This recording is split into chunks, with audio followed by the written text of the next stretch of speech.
105 degrees. Okay, they form an angle of 105 degrees in that case. So of course, what exactly it results in? It results in formation of a dipole. एक dipole create होता है. ये जो hydrogen है उनका centre of mass यहाँ पे आ गया, यानी सेंटर ऑफ चार्ज आ गया. वैसे ही ऑक्सीजन का सेंटर ऑफ चार्ज यहाँ पे है. Now if I try to join a line joining both of them, agreed? So can I say it's much more closer to the negative part of it? So Yes. will I consider the water molecule to be a polar molecule or a non-polar molecule? Students? Non-polar. Students, what exactly will consider water to be? Of course, it has polar molecule. It has hydrogen ions and hydroxyl also we consider. यानी students यहाँ पे charges exist हो रहे हैं. यानी charge plus 2e और minus 2e. They are at a certain finite distance. यहाँ पे plus q और ये minus q और एक finite distance में ये क्या बन जाता है? एक dipole create होता है students. ये एक dipole create हुआ है. लेकिन वो dipole का alignment कैसा है? That is more important. In case of polar molecule students, the dipole moment are aligned in such a manner that the center of mass lies exactly along the same straight line we consider. Such molecules are called to be polar molecules. जब भी हम students electric field lines के बारे में बात करते हैं ना, then electric field line students certainly passes through substances which are more precise is insulating in that case. और वहां पे तुम डाइपोल मोमेंट्स को ऊपर ज्यादा कॉन्सेंट्रेट करते हो. तो जब भी हम बात करते हैं electric dipole, then electric dipole consists of what? It consists of two charges, plus q and minus q. Two charges which are equal in magnitude, opposite in nature, and they are at a certain finite distance apart from each other, results in formation of an electric dipole. तो यहाँ पे तो dipole मिलेंगे, लेकिन you can get polar molecules also, you can get non-polar molecules in that case. Non-polar molecules के अंदर your center of mass may not lie exactly we consider closer to it. I get it. यहाँ पे तुम्हें exactly we can write down along a line joining the two of them we consider. यानी इनका orientation बहुत अच्छी तरह से हो सकता है, इनका नहीं हो सकता है non-polar का, लेकिन फिर भी डाइपोल एग्जिस्ट होता है. यानी we can get electric dipole also, we can get isolated electric charge also. जब भी हम इलेक्ट्रिक चार्जेस के बारे में बात करते हैं, हम दोनों कंसिडर करने वाला है. As we move further with the study students, हम isolated charge के बारे में भी पढ़ेंगे, हम डाइपोल के बारे में भी पढ़ेंगे. Is this much clear to all of you all?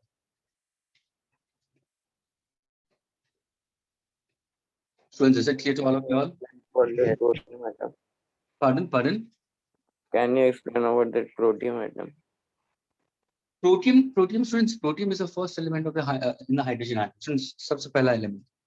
तुम्हारा periodic table में देखो ना, तो extreme left में जो top left होता है, that is hydrogen है ना, उसको हम नाम देते हैं protium. अगर मैं पूछा isotopes, तो तुम बोलोगे deuterium and tritium. प्रोटियम तुम्हारा पहला एलिमेंट है. तो मैंने ये बोला कि सपोज अगर मुझे आइसोलेटेड इलेक्ट्रिक चार्ज चाहिए, क्योंकि किसी ने बोला कि सर आइसोलेटेड वो चार्ज नहीं होते हैं, हमें हमेशा डाइपोल में ही मिलते हैं, हमें दो चार्ज साथ में ही मिलते हैं, हम आइसोलेटेड नहीं कर सकते, हम सेपरेटली नहीं कर सकते हो, क्यों नहीं कर सकते हो? तो मैंने उसका एग्जाम्पल लिया, प्रोटियम एटम लिया. अगर सपोज मैं कोई चेम्बर लेता हूँ जहाँ पे मैंने प्रोटियम गैस लिया, एट हाई टेम्परेचर अगर मैं सपोज इलेक्ट्रॉन को नॉकआउट कर देता हूँ, यानी बाहर निकालता हूँ, उसको एक्साइट करता हूँ, उतनी काइनेटिक एनर्जी दे दूँ, तो वो जो फोर्स ऑफ अट्रैक्शन है ना न्यूक्लियस का, इलेक्ट्रोस्टैटिक फोर्स, उसको ओवरकम करके बाहर चला आता है. तो what is the left over matter inside it? Proton. बाहर क्या आ गया? इलेक्ट्रॉन. तो क्या मुझे आइसोलेटेड चार्ज मिला है? यस, एक सेपरेट पॉजिटिव और सेपरेट नेगेटिव. तो जब भी हम इलेक्ट्रोस्टैटिक्स के बारे में बात करते हैं स्टूडेंट्स, हम ये चार्जेस के बारे में बात करेंगे, positive and negative students. And as per the inventions move further as students, it was the positive charge which was first discovered in that case. Therefore, throughout your explanation, पूरे explanation में everywhere वो बोलेंगे unit positive charge. That's when they'll go out. फिर कोई अगर पूछेगा sir यानी आपको मोनोपोल में ही मिल सकता है, आपको आइसोलेटेड चार्ज ही मिल सकता है? नहीं, हमें डाइपोल में ही मिल सकता है. या तो पोलर मॉलिक्यूल्स हो सकते हैं, या तो नॉन पोलर मॉलिक्यूल्स हो सकते हैं. एग्जाम्पल्स मैंने वाटर मॉलिक्यूल दिया, angle form between the to hydrogen and oxygen पे कंसीडर्स व्हाट 105 डिग्रीज, जहां पे ये तो हाइड्रोजन का सेंटर ऑफ चार्ज यहाँ पे आता है, ऑक्सीजन के यहाँ पे है, उन दोनों को जो लाइन ज्वाइन कर देगा वो डिस्टेंस हम 12 पकड़ेंगे। तो ये दोनों चार्ज होते हैं वो इक्वल इन मैग्नीट्यूड होंगे, ऑपोजिट इन नेचर होंगे, और वो क्या करेगा, एक डाइपोल रिजल्ट करेगा। Is this clear to all of you students? Yes. Can I erase this part students? Yes. Okay,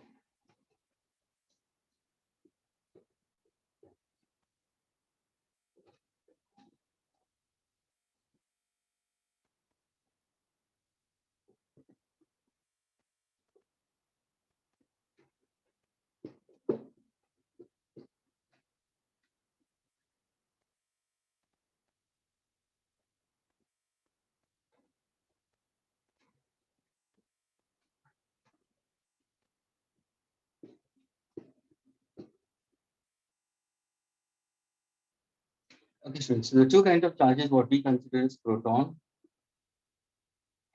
electron we consider. Proton we write on P1 plus 1, electron E0 minus 1. अगर किसी ने पूछा what is the charge on a proton and the charge on an electron students, दोनों का magnitude same है 1.6 into 10 raised to minus 19 coulomb. They are equal in magnitude but opposite in nature students. That's what you have to keep in mind. अगर किसी ने पूछा what is mass of a proton, so mass of a proton is equal to how much? It's 1 AMU, 1 atomic mass unit we consider, or you can say 1 Dalton, 1 U, which is equal to 1.66 into 10 to the power of minus 27 kilogram. अगर किसी ने पूछा mass of an electron students, so anyone knows it? Mass of an electron 9.1 into 10 raised to minus 31 kilogram students. ये है mass of proton, ये है mass of electron, ये है charges of electron. क्या मैं दोनों isolated में ले सकता हूँ, कोई भी separate हो सकता है? Why not? हम separate कर सकते हैं। अभी तुम्हें separate charge चाहिए, चलो अगर मैंने पूछा what are the methods in which you can get isolated electric charge, so how to get isolated electric charge? So there are ways in which you can get isolated electric charge. उसके पहले हम ये बात करेंगे तो ये part है क्या, 1.6 into 10 to minus 19 कॉलम का मतलब क्या? स्टूडेंट्स लोअर स्टार्टर में शायद तुम लोग ने पढ़ा होगा, ध्यान से सुना स्टूडेंट्स, लोअर स्टार्टर में तुमने पढ़ा होगा कि अगर तो मैं कॉपर वायर लेता हूँ, everybody listen carefully, copper wire लेता हूँ, इस कॉपर वायर को सपोज अगर मैं सेल कनेक्ट करता हूँ, ओके, सिंपल नोमिनल सेल जो 1 वोल्ट का पोटेंशियल डिफरेंस अप्लाई कर रहा है, और अगर मैं बोलूँ कि यहाँ पे वायर के अंदर करंट जा रहा है 1 एम्पियर, ओके, टाइम 1 सेकेंड के लिए, तो मुझे ये बताओ स्टूडेंट्स यहाँ पे कितना चार्ज फ्लो हो रहा है through the cross section area of the conductor?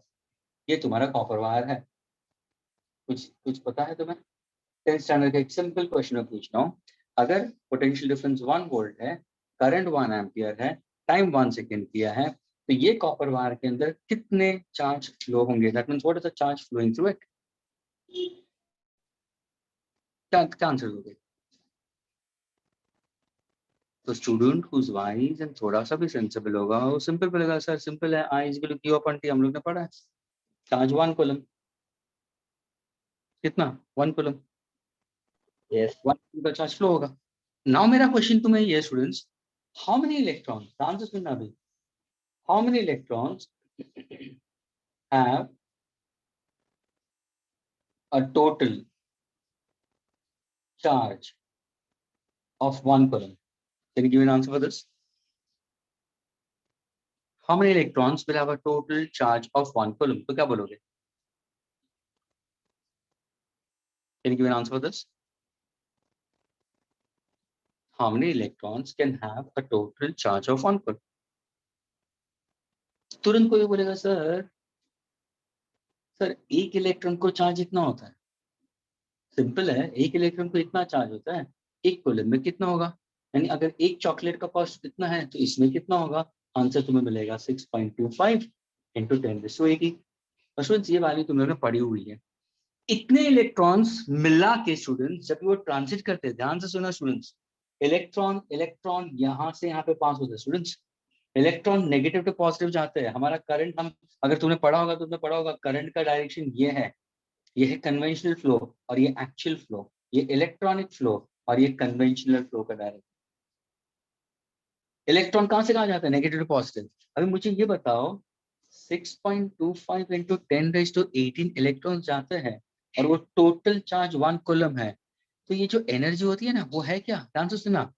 Every electron को क्या फिजिसिस्ट ने क्या समझ के रखा मालूम है, एवरी इलेक्ट्रॉन को ये सोचा है कि हर एक इलेक्ट्रॉन के पास एक गनी बैग है, एक थैला है, उसके अंदर they have some energy associated and that energy associates accordingly to how much 1.6 into 10⁻⁻19 coulomb। अबे कोई भी स्टूडेंट बोलेगा सर ऐसे कैसे आप बोल सकते हो, ऐसे कैसे बोल सकते हो, क्यों नहीं, क्यों नहीं, what is the reason for the charge to move, तो बोलेंगे पोटेंशियल डिफरेंस। अभी ध्यान से सुना स्टूडेंट्स, ये सब 10th का लेवल में बता रहा हूँ for the time being. V is equal to W upon Q, ये सबने पढ़ा है ना, work done by the electrons. तो ये जो वर्क डन बाय इलेक्ट्रॉन है, तो कहना है E into V, आ गया तुम्हारा चार्ज, आ गया तुम्हारा potential difference, and that's the energy associated with it.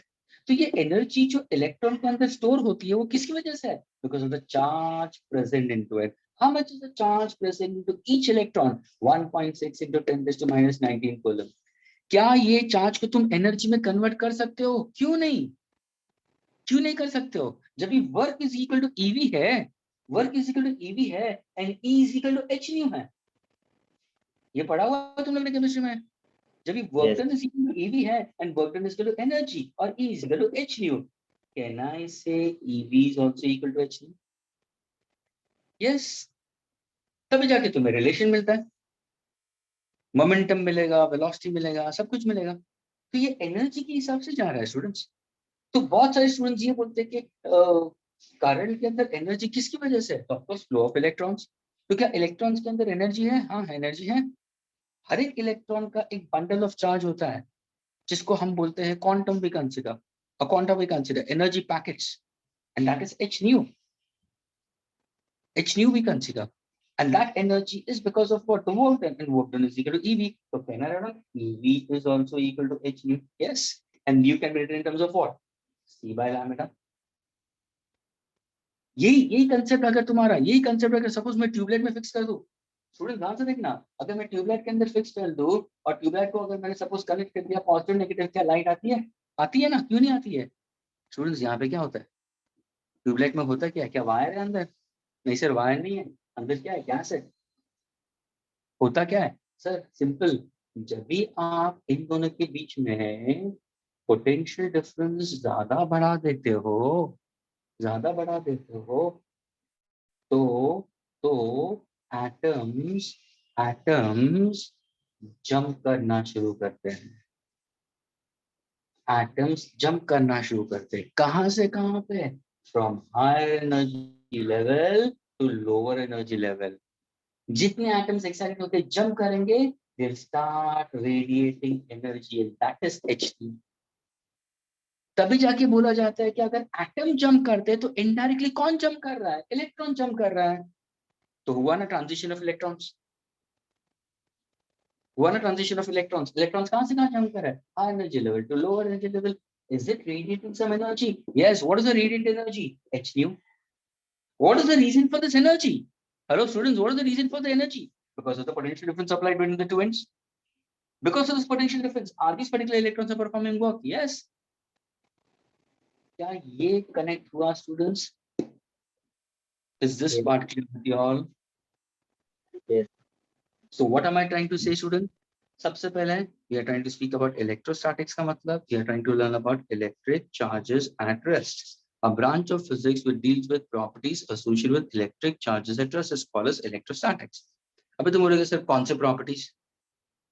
तो सबसे पहले वाला प्रॉपर्टी तो अभी हम लोग ने यूज किया, क्वांटाइजेशन ऑफ इलेक्ट्रिक चार्ज। अभी मुझे ये आंसर निकालना था, मुझे आंसर निकालना था, तो मैंने क्या किया, Q is equal two plus और माइनस एन ही किया, फॉर्मूला ये यूज किया। एन क्या है, number of charges, E charge on one electron, Q total charge कितना है 1 कूलम, ई कितना है 1.6, 1 अपॉन 1.6 इंटू 10⁻⁻19 करोगे तो व्हाट्स माय आंसर। तो ये एक प्रॉपर्टी हुआ। So this is one of the property we consider. Electric field, next property. Electric field lines, next property. Electrostatic force, next property. Electric potential, next property. Electric potential energy, next property. जो properties तुम लोगों ने gravitation में पढ़ा है exactly identically यहाँ पे भी आए. फर्क ये है कि यहाँ पे तुम्हें आइसोलेटेड दो चार्ज मिलते हैं, पॉजिटिव और नेगेटिव, इसलिए अट्रैक्शन भी हो सकता है, रिपल्शन भी हो सकता है. ग्रेविटेशन में सिर्फ प्योरली अट्रैक्शन.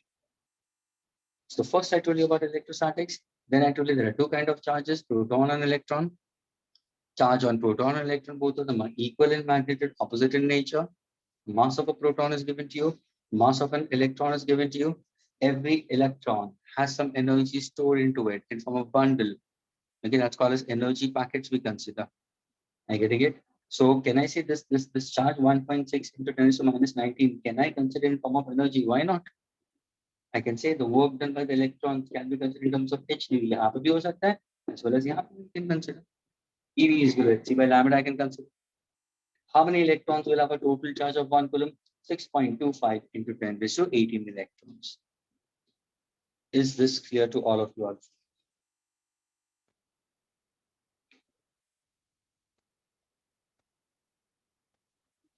Students, क्या ये clear हुआ सबको? So sir, you're just applying the unitary method, correct? Yes, I'm using the unitary method, and this is called as quantization of electric charge. Then the relation is called as quantization of electric charge. Charge is quantized and it's in discrete manner. So whenever the charge is in discrete manner, we can find out the total charge. And the formula is plus or minus any. I'm using a unitary method to get it. Agreed? Sir, Now, one minute, I'm just writing the down part. No, I'm just keeping this as it is. I'm not erasing this part. Okay, now listen carefully, students. Okay. Now, if I speak about for how to get an isolated electric charge, students, ध्यान से देखना. Isolated electric charge अगर तुम्हें चाहिए तो there are ways. Students, induction, conduction, friction. We can get an isolated electric charge. Induction, conduction, friction. These are the methods you can consider. जहाँ पे तुम isolated charge कर सकते हो. अभी मुझे बताओ students, what is the difference between induction and conduction? Students, take a simple example. एक simple example लेते हैं. ध्यान से सुनना students. शायद तुम लोगों ने lower standard में पढ़ा होगा गोल्फ इलेक्ट्रोस्कोप. Okay? वैसे एक example में देता हूँ. ध्यान से सुनना students. Okay, suppose अगर मैं एक ball देता हूँ, a kind of a pith ball. Pith ball we consider is a kind of an insulating material we consider, suspended by a thread at the point of suspension field. Okay, please pay attention now. और मैंने क्या किया, तुम्हें एक glass rod दिया. ध्यान से सुना स्टूडेंट्स. अगर सपोज मैं एक ग्लास रॉड देता हूँ तुम्हें और silk cloth. Please pay attention students. This is silk cloth. This is glass rod. What is silk and glass? तुम बोलोगे सर दे आर इंसुलेटर, है ना. दूसरा नाम इंसुलेटर का dielectric. Other word of insulator is what? Dielectric, non-conducting. यानी ये भी इलेक्ट्रिकली न्यूट्रल है, ये भी इलेक्ट्रिकली न्यूट्रल है. अगर सपोज मैंने ग्लास रॉड को सिल्क क्लॉथ से रब किया, ग्लास रॉड को सिल्क क्लॉथ से रब किया तो होगा क्या सर? चार्ज इंड्यूस होंगे. यानी होगा क्या सर? ग्लास की जो फ्री इलेक्ट्रॉन्स है, वो फ्री इलेक्ट्रॉन सिल्क के ऊपर डिपॉजिट होना शुरू हो जाएंगे. थोड़ा सा charge induce on glass, positive positive positive positive. देखो 4 पॉजिटिव, यानी how many electrons have gone over here? 4 negative. पहले दोनों इलेक्ट्रिकली न्यूट्रल था स्टूडेंट्स, पहले दोनों इलेक्ट्रिकली न्यूट्रल था. यानी ग्लास के ऊपर चार्ज 0 था, सिल्क के ऊपर भी चार्ज 0 था. तो what exactly is algebraic sum of net charge before rubbing? तो क्या था? 0. अभी दोनों को मैंने रब किया. I made glass rod and I rubbed silk onto it. So now what is the charge on glass? So the charge on glass is 4 positive. 4 positive. Can you tell me the net charge on glass? So using the formula plus or minus Ne, ये तो positive charge है, 4 है, और हर एक charge का magnitude कितना है, तो 16 फोर का कितना होगा 64, तो कहने से plus 6.4 into 10 raised to minus 19 to the, what is the charge on silk, what is the charge on silk? Sir ये चारों नेगेटिव है, तो सर फॉर्मूला तो वही आएगा, सिर्फ ये नेगेटिव आएगा, आंसर वही होगा। After rubbing students, after rubbing अगर मैं इनका नेट चार्ज में करूं तो अभी भी क्या होगा मेरा net charge, sir net charge after rubbing is also equal to 0। After rubbing also the net charge is equal to 0. What is this we call? Law of conservation of electric charge. Charge can neither be created, charge can neither be destroyed, charge can be transferred from one body to another body. But how can you have a transfer of charge? Methods. Friction is one of them. Induction, conduction. So you can make an uncharged conductor electrically charged by either induction or by conduction or by friction. ये friction से क्या दोनों electrically neutral थे, हाँ भाई electrically neutral थे, charge था ही नहीं, क्या मैं दोनों को चार्ज बना दिया, हाँ बना दिया, कैसे बना दिया, फ्रिक्शन से बना दिया। अगर मैं ग्लास रॉड को सिल्क से रब करता हूँ तो ग्लास पॉजिटिव बनेगा, सिल्क नेगेटिव बनेगा, और ग्लास हमेशा पॉजिटिव बनेगा इसके हिसाब से, क्योंकि स्टूडेंट्स ग्लास के जो एटम्स है उसके जो आउटरमोस्ट इलेक्ट्रॉन्स है वो ज्यादा लूजली बाउंड है as compare to the electrons of silk, तो उनको थोड़ी सी भी एनर्जी मिलेगी वो बाहर आ जाएंगे, तभी जाके ग्लास को पॉजिटिव चार्ज इंड्यूस होगा, सिल्क को नेगेटिव चार्ज इंड्यूस होगा। अभी मुझे बताओ स्टूडेंट्स, क्या तुम काउंट कर सकते हो चार्जेस को? अरे हाँ सर हम लोग काउंट कर सकते हैं, क्योंकि चार्जेस हैं कहाँ पे, सर चार्जेस हमेशा सरफेस पे होता है। कोई भी ध्यान से सुनना, कोई भी अनचार्ज कंडक्टर अगर इलेक्ट्रिकली चार्ज हो जाता है स्टूडेंट्स, अगर कोई अनचार्ज कंडक्टर स्टूडेंट्स इलेक्ट्रिकली चार्ज हो जाता है, charges always always resides on the surface, ये ध्यान में रखना, charges always resides on the surface. अगर बॉडी यूनिफॉर्म है, अगर बॉडी यूनिफॉर्म है तो charge will be uniformly distributed through out the surface. लेकिन स्टूडेंट्स यहाँ पे तुम काउंट कर सकते हो, नंबर ऑफ चार्जेस हम काउंट कर सकते हो, तो बताओ स्टूडेंट्स, क्या ये जो चार्ज ग्लास पे इंड्यूस हुआ है या सिल्क पे इंड्यूस हुआ है, क्या ये चार्ज कंटिन्यूस मैनर में इंड्यूस हुआ है, कंटिन्यूस मैनर में डिस्ट्रीब्यूट हुआ है, या डिस्क्रीट मैनर में डिस्ट्रीब्यूट, क्या बोलते, डिस्क्रीट, तब जाके तुम फाइंड आउट कर सकते हो भाई, तब जाके ये फॉर्मूला यूज होता है। यानी ये फॉर्मूला कभी होगा जब भी चार्ज डिस्क्रीट मैनर, या भी तुम काउंट कर सकते हो जब, फॉर एग्जाम्पल सपोज अगर यही ग्लास रॉड को मैंने सुबह 7 बजे से लगा के रात को 8 बजे तक घिसते रहा, बहुत सारे चार्जेस इंड्यूस हो गए, अरे फॉरगेट अबाउट दिस, अगर सपोज इफ आई से my head is electrically charged, can you count my number of hair? No you can't। Okay. तो वो क्या होगा, वो कंटिन्यूस मैनर में हो गया स्टूडेंट्स। अगर किसी ने पूछा कंटिन्यूस मैनर में है तो तुम कैसे चार्ज को बताओगे, तो तुम बोलोगे सर कोई भी एक छोटा सा इनफाइनाइटेसिमल एरिया लेना पड़ेगा, उसका चार्ज dq ले लो, उसी को इंटीग्रेट कर दो तो मिलेगा कैपिटल Q। तो integration of dq will give me capital Q is the net charge in the body। लेकिन ये कभी एप्लीकेशन में आएगा, ये कभी आएगा when the charge is distributed in continuous manner, when exactly a algebraic sum of qi where I equal to 1 to I equal to the nth we consider, ये कभी यूज होगा n times a when the charge is in what manner, discrete manner। तो discrete manner के लिए ये formula use होगा, total charges q is for continuous manner। क्या इतना क्लियर हुआ? Yes. अभी हम बात कर रहे थे इंडक्शन और कंडक्शन, फ्रिक्शन तो हो गया, चलो फ्रिक्शन का और एक एग्जांपल देता हूँ। ये ग्लास और सिल्क है, अगर सपोज मैंने एबोनाइट रॉड लिया, ओके, एबोनाइट और फर क्लॉथ, तो स्टूडेंट्स एबोनाइट को नेगेटिव चार्ज होगा, फर को पॉजिटिव मिलेगा।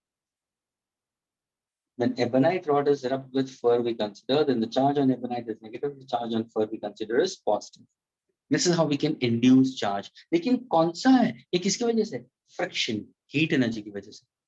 अभी देखो मैंने यही बॉल लिया है, ये इलेक्ट्रिकल न्यूट्रल है, मुझे इसको चार्ज करना है, कैसे करोगे, कैसे करोगे सर, आपने ये दो मेथड दिए, चलो हम पहला वाला लेते हैं, कैसे, ये जो ग्लास रॉड था ना स्टूडेंट्स, ये जो ग्लास रॉड मेरे हाथ में है वो पॉजिटिव चार्ज है। तो मैंने क्या किया मालूम है, इस ग्लास रॉड को मैंने हैंडल से पकड़ा, जो इंसुलेटेड हैंडल है।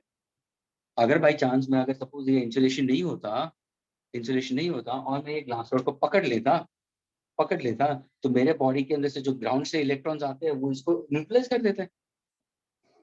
मैं अगर ग्राउंडेड हूँ तो ग्राउंड से जो इलेक्ट्रॉन्स आते हैं वो इस ग्लास रॉड पे चले जाते हैं और पॉजिटिव चार्ज को नलिफाई कर देते हैं, है ना। तो मैंने ये हैंडल लिया है जो इंसुलेटेड है।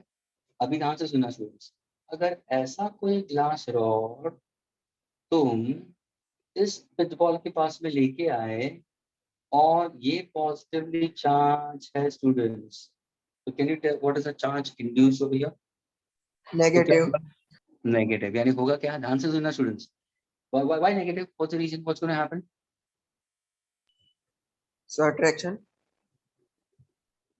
Attraction means where exactly the negative charge will be induced, where exactly you come across, where exactly negative charge will be. So on the nearer face near the glass rod. Okay, that means can I say the charge will be induced where? On the surface or inside? Suppose if I give it surface, ध्यान से सुनना, ये मैं एक line draw करता हूँ, 1 2 3 4, where exactly negative charge will be induced according to you? 1 पे। Students होगा क्या मालूम है, ये जो पॉजिटिव चार्ज है ना वो एक फील्ड क्रिएट करेगा, स्टूडेंट्स एक फील्ड क्रिएट करेगा जिसको हम क्या बोलते हैं, इलेक्ट्रिक फील्ड। ये है क्या, एक हाइपोथेसिस है, जैसे ग्रेविटेशनल फील्ड हाइपोथेसिस है, मैग्नेटिक फील्ड हाइपोथेसिस है, इलेक्ट्रिक फील्ड भी हाइपोथेसिस है, होती है लेकिन दिखाई नहीं देती है भाई। ग्रेविटेशनल फील्ड है ना, है ना। कोई चीज को अगर तुम ले लो, सपोज अगर मैं जो पेन को लेता हूँ, पेन को ड्रॉप करता हूँ, कहाँ पे जाएगा, नीचे की तरफ जाएगा। क्यों भाई, because of the gravitational field. क्या दिखाई दे रही है तुम्हें? नहीं दिखाई दे रही, लेकिन है कि नहीं है। वैसे यहाँ पे थोड़ा सा चार्ज इंड्यूस हो गया, वी कंसीडर इट। तो तुम देखोगे तो यहाँ पे क्या हो रहा है मालूम है, सर ये positive negative we consider and the charge we consider is what we consider, the negative charge we consider is what will be induce on the surface. Agreed. तो यहाँ पे तुम्हारा charge induce on one side will be negative. अंदर की तरफ कौन सा charge होगा, पॉजिटिव। वापस यहाँ की तरफ कौन सा चार्ज होगा, नेगेटिव। और बाहर की तरफ कौन सा चार्ज होगा, पॉजिटिव। क्या ये क्लियर हुआ students? Students, is this clear to all of you all how the charge Yes, induced? sir. Yes. I repeat, students, ध्यान से सुनना, on the outer surface of the sphere will have a negative charge induced. जितने negative, जैसे देखो ये electric field की वजह से इलेक्ट्रॉन्स को क्या होगा, इलेक्ट्रोस्टैटिक फोर्स और रिपल्शन मिलेगा। I'll try to explain this in different manner in that case. जैसे इलेक्ट्रॉन्स रिपल होंगे, what happens in that case? The electrons will get a force of repulsion. So what happens in that case? They'll try to move outside. जैसे वो बाहर की तरफ आएगा तो अंदर एक पॉजिटिव चार्ज इंड्यूस हो जाएगा। Agreed?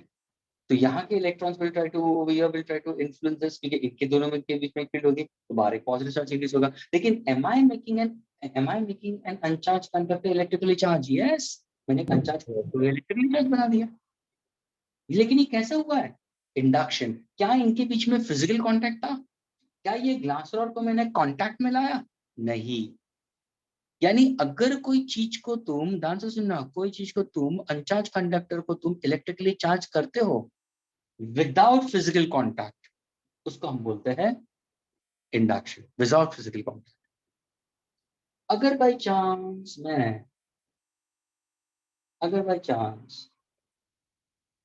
मैंने इसको कांटेक्ट में लाया होता तो क्या होता, अगर सपोज यही glass rod if I make it to come in contact, तो क्या होता, 1 2 3 4 5 6, तो क्या होता,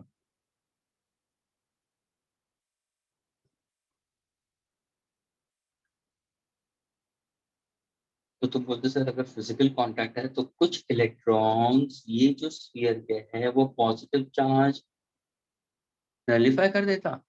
सपोज अगर ये दो इलेक्ट्रॉन स्फीयर के ये दो पॉजिटिव चार्ज के साथ में न्यूट्रलाइज हो जाते हैं, तो what is the charge induced on this two positives?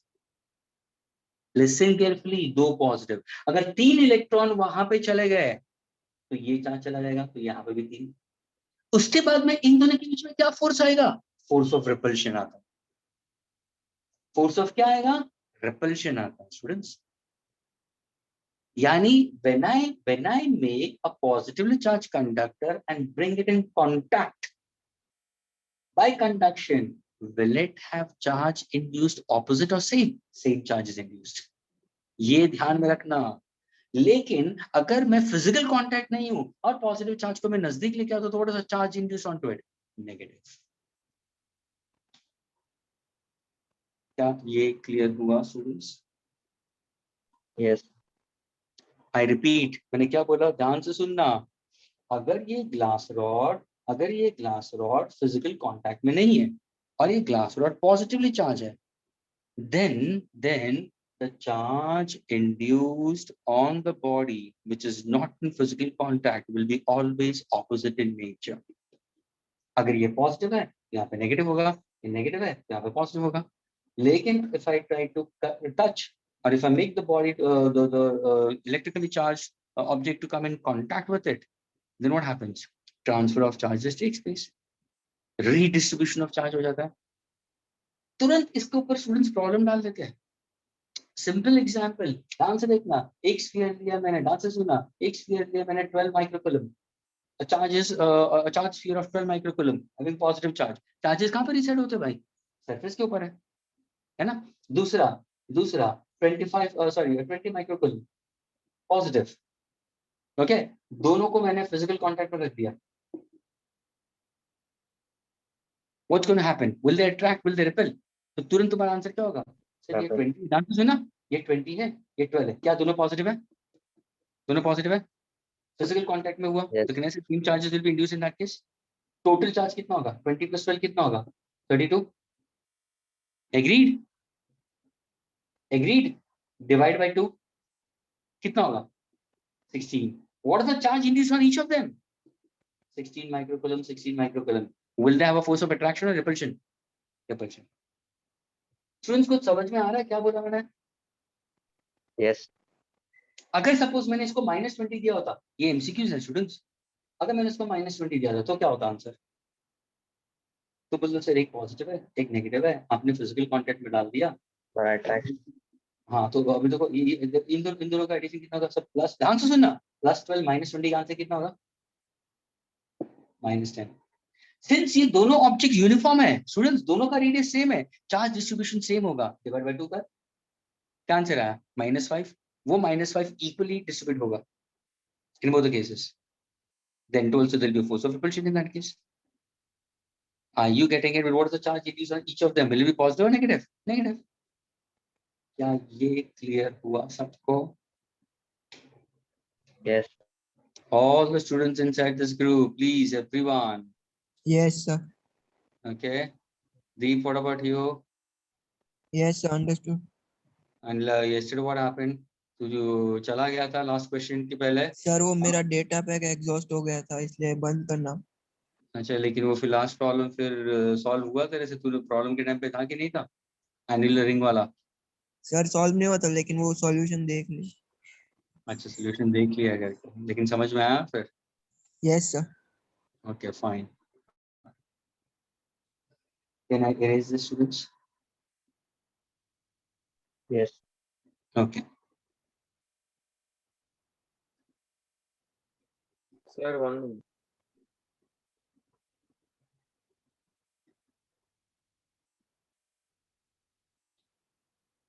इसके बारे में और एक एग्जांपल दे रहा हूँ मैं, डोंट वरी, इसका मैं एग्जांपल दे रहा हूँ।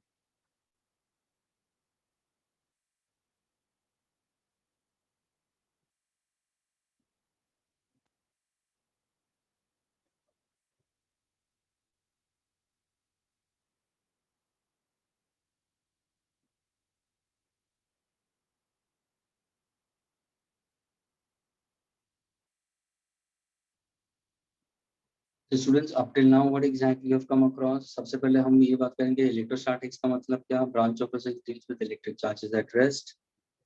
यानी यहाँ पे हम सारे प्रॉपर्टीज पढ़ने वाले हैं, अलग अलग प्रॉपर्टीज पढ़ेंगे, चार्जेस रेस्ट हुए होते तो क्या है। फिर हमने इलेक्ट्रिक चार्ज के बारे में, तो हमने बोला कि चार्ज मोनोपोल में भी हो सकता है, यानी आइसोलेटेड सिंगल पॉजिटिव नेगेटिव हमें मिल सकता है, या हम कर सकते हैं नेगेटिव, जैसे ions, cations and ions separately मिल सकता है, तो पॉजिटिव नेगेटिव में मिल सकता है। क्या डाइपोल में भी होता है? हाँ, डाइपोल में भी होता है।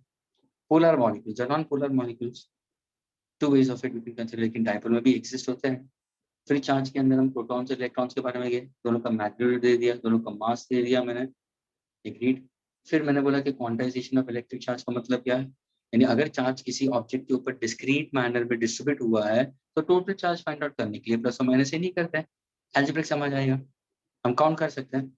लेकिन वही अगर कंटिन्यूस मैनर में हुआ तो चार्ज का इंटीग्रेशन होगा, यानी इंटीग्रेशन ऑफ डी क्यूब भी कैपिटल क्यूब। अब ये जो चार्ज है that is of coulomb, can it be considered in terms of energy? Why not, it can be worked out in form of energy also.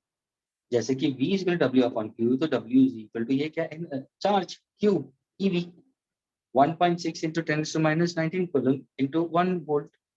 Can that work be used? Can this work because of the answer, because of this potential difference? Is it the work done by the charges there? Yes. Electron jump मारते हैं. A simple example tubelight का ले लो ना students, जो जो जो gaseous discharge होता है, हमें मुझे तो होगा क्या क्या तीनों स्टेट्स ऑफ मैटर कंडक्ट करते हैं, सॉलिड्स लिक्विड्स गैसेस। हाँ तुम बोलोगे सॉलिड्स कंडक्ट करते हैं, हाँ सर कॉपर वायर कंडक्ट करता है, लिक्विड्स इलेक्ट्रोलाइट्स पड़े हुए, डू गैसेस कंडक्ट? हाँ sir tubelight is an example. बारिश के टाइम पे जो लाइटनिंग होती है वो भी क्या है, गैसियस डिस्चार्ज है। तो ट्यूबलाइट के अंदर है क्या, गैस है। कौन सा गैस? मर्क्यूरी वेपर ले लो, कार्बन मोनोऑक्साइड ले लो, कार्बन डाइऑक्साइड ले लो, ये गैसेस कौन सी लाइट देते हैं, व्हाइट लाइट देते हैं। क्यों देते हैं भाई, व्हाइट लाइट क्यों देते हैं, लाइट क्यों आती है, लाइट क्यों आती है? तो तुरंत तुम्हारा आंसर होना चाहिए सर ट्रांजिशन हो रहा है। कलर्स कभी फेंकता है कोई, जब भी ट्रांजिशन होगा high energy level to lower energy level. लेकिन जब यहाँ पे ट्रांजिशन होते हैं तो सारे वेवलेंथ बाहर आते हैं स्टूडेंट्स, इसलिए व्हाइट दिखाई देता है। वही अगर मैंने आर्गन से फिल किया होता ना तो रेड लाइट होती। स्टूडेंट्स वही अगर ट्यूबलाइट मैंने आर्गन गैस से फिल किया होता और फिर उसके एटम जब जंप मारते होंगे और वहां से ट्रांजिशन होता, सिर्फ लाल कलर की लाइट आती, तभी जाके the Las Vegas city, US में Las Vegas city is called as a red city, क्योंकि वहां पे पूरे sorry neon sign lamps we consider, not argon, very sorry, neon sign lamps we consider. Sodium vapour lamps लोगे तो yellow light आएगी, यानी हर एक गैस का अलग अलग कलर है। तो यहाँ पे तुम्हें व्हाइट लाइट आ रही है, क्यों व्हाइट लाइट आ रही है, इलेक्ट्रॉन जंप मारते हैं। लेकिन इलेक्ट्रॉन जंप मारते हैं नहीं सर, इलेक्ट्रॉन जंप नहीं मारते, ये पोटेंशियल डिफरेंस की वजह से, पोटेंशियल डिफरेंस अभी तुम बढ़ाते हो तो एटम्स को सफिशिएंट एनर्जी मिलती है। पहले ध्यान से सुनना, एटम्स को सफिशिएंट एनर्जी मिलती है, जो लोअर एनर्जी से वो ऊपर चले जाते हैं। हेलो स्टूडेंट्स, ट्यूबलाइट का फंक्शनिंग क्या है, जैसे तुमने ट्यूबलाइट ऑन किया, ये ध्यान में रखना स्टूडेंट्स, ये ध्यान में रखना सब लोग, घर के अंदर जो तुम्हारा वोल्टेज आता है ना 220 240 वोल्ट, 220 240 वोल्ट है, लेकिन ट्यूबलाइट को कितनी चाहिए मालूम है, 1000 वोल्ट चाहिए स्टूडेंट्स, 1000 वोल्ट। तभी जाके हर एक ट्यूबलाइट के अंदर इनबिल्ट ट्रांसफार्मर होता है। सोचो जब भी पोटेंशियल डिफरेंस बढ़ता है तो उससे हुआ क्या, जो जो gaseous atom, for example if I say carbon monoxide का atom, if I consider the molecular form, high voltage की वजह से वो जंप मारेगा पहले तो ऊपर, उसको एनर्जी मिली ना, नीचे से ऊपर आने के लिए तुम्हें एनर्जी चाहिए। तुम ग्राउंड फ्लोर से 5वें माले पे जाने के लिए हाथ में वड़ा पाव चाहिए, लेकिन ऊपर से नीचे आने के लिए यू डोंट नीड एनर्जी। तो नीचे से ऊपर जाने के लिए ये इसको एनर्जी सप्लाई कर रहा है। जैसे वो ऊपर जाता है स्टूडेंट्स, कोई भी, ये तुम लोगों ने केमिस्ट्री में पढ़ा हुआ है, कोई भी atom if it goes at a certain high energy level, it has some rest time, it has some rest time of the order 10 to power of -8 -9 seconds, बहुत ही कम टाइम है। उसके बाद में क्या होता है, वो जंप मारना शुरू करते हैं, यानी वोल्टेज उनको एक्साइट करता है, फिर वापस वो अपने आप जंप मारते हैं। जब वो जंप मारते हैं सारे वेवलेंथ बाहर आते हैं और वो तुम्हें लाइट दिखाई देती, आ गया तुम्हारी एनर्जी एच की वजह से। क्या इन दोनों को तुम इक्वेट कर सकते हो? हाँ सर एनर्जी, कैन आई से this is the form of energy only, ये तुम एनर्जी में कन्वर्ट कर सकते हो, क्यों नहीं? We can consider a charge can be considered to be in form of energy, why not? So we learned about this part of it. Then after that I told you how can you make an uncharged conductor electrically charged? By friction, by induction, by conduction. Friction, physical contact में rubbing each other. लेकिन कोई भी object को before rubbing करोगे तो net charge 0 था, रब करने के बाद में भी नेट चार्ज सेम है, equal in magnet opposite nature, total charge अभी भी 0 है। ये क्या हुआ, क्वांटाइजेशन ऑफ इलेक्ट्रिक, सॉरी ये क्या हुआ, law of conservation of electric charge. तो law of conservation of electric charge का मतलब क्या? Charge can neither be created nor it can be destroyed. Charge can be transferred from one body to another. The net charge of the system all the time remains constant or it's conserved. We consider. अगर मैं induction लेता हूं तो क्या होगा? Opposite charge is induced. Conduction लूंगा तो same charge is induced. Agree, students? क्या मैं erase करूँ अभी इनको?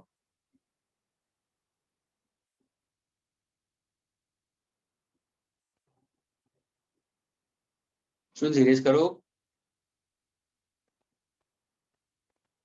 हाँ sir. Okay.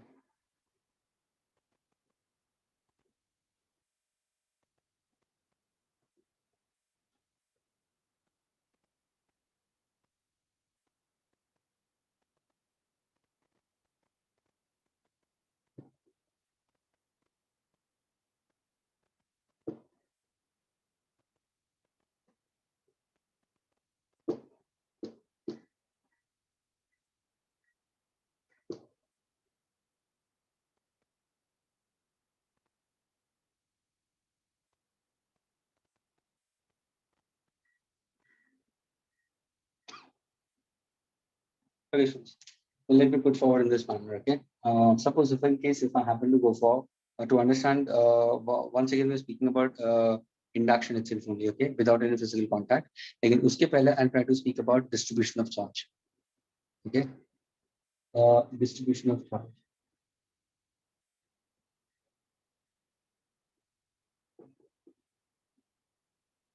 Since distribution of electric charge can be in one dimensional, can be in two dimensionals, can be in three dimensional. यानी यहाँ पे we can consider linear charge density, lambda, surface charge density.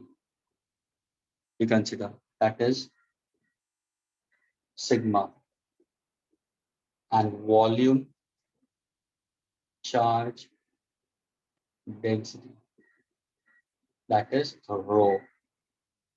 Yani charge it can be distributed. Listen carefully. Charge it can be distributed along the length, along the area, and with respect to its volume. ये exactly तुम्हारा किसके हिसाब से ज्यादा students? तुम्हारा तुमने gravitation में भी पढ़ा होगा या तुमने रोटेशनल मैकेनिक्स में पढ़ा होगा स्टूडेंट्स, है ना? अगर मैं सपोज थिन यूनिफॉर्म रॉड लेता हूँ students, then say mass is uniformly System of distributed. particles. Pardon? System of particles also we have studied. Yes, system of particles में तुमने पढ़ा होगा. dm is a mass, infinite is a mass, उसका length dx है, तो lambda को तुम कैसे लिखते थे? Total mass of the rod is capital M, length is L, तो dm by dx हो जाएगा. ये एग्जैक्टली यहाँ पे वही है, सिर्फ ये है कि यहाँ पे चार्ज डिस्ट्रीब्यूशन है.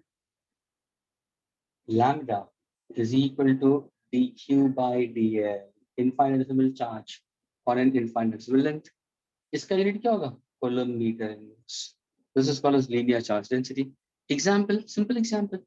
Same thing. Take a glass rod, take a thin uniform glass rod, students, and rub it with silk cloth. Rub it with silk cloth. What is the charge induced? So the charge induced will be positive. ये देखो, ये पूरा positive charge induce हो गया. Charge दोनों तरफ होंगे. It's a very thin rod. Suppose अगर मैं कोई रॉड लेता हूँ, मैं कोई रॉड लेता हूँ जिसका thickness is equal to thickness of my hair. Students, thickness is equal to thickness of my hair. So can I say I'll get a single isolated charge? लेकिन मेरा charge through out the length हो जाएगा. यहाँ पे फिर भी मैंने दोनों तरफ दिया. तो ये क्या हुआ? ये है linear distribution of charge students. इसी का अगर कोई मैं एलिमेंट लेता हूँ, अगर मैं कोई एलिमेंट पार्ट ले लेता हूँ स्टूडेंट्स, तो what exactly the charge element I'll consider will be dq. dq. What is the length I'll consider? dl. What is the total length will be? L. What is the total charge? Q. So can I say lambda is equal to q by L, which is equal to dq by dl. Coulomb meter inverse. Is this clear? Friends, is it clear?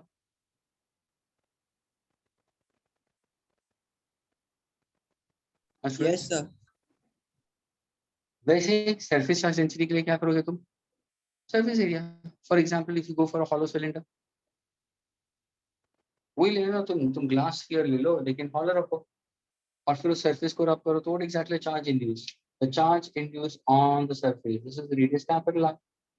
What is the charge induced? So it's positive throughout. The charge is distributed on the surface we consider. So what exactly surface charge density will be equal to? Charge per unit area. अगर suppose मैंने इसी का एक छोटा सा area लिया ds जिसका area vector ये है, you can get the charge is distributed onto it. We consider the charge distribution is dq. If I go for the total area, then what exactly? We go for integration. Integration क्या हो जाएगा? Q. What is integration of ds is k. What exactly unit is? Coulomb meter square inverse. That's the unit of sigma. This is distribution of charge on a given surface we consider. Charge, when I speak about with respect to volume, take a sphere, a solid sphere, and we can consider entire charge distributed throughout the sphere, throughout the volume part of it. Then in that case, what exactly your rho will be? Charge per unit volume, which can be written in terms of Q by V also, Coulomb meter cube inverse. So we have distribution of charge can be along the length, along the surface area, with respect to volume also we call. This is called as linear charge density. This is called as surface charge density. This is called as volume charge density. Unit, Coulomb meter inverse, Coulomb meter square inverse, and Coulomb meter cube inverse. Is this clear to all of your students?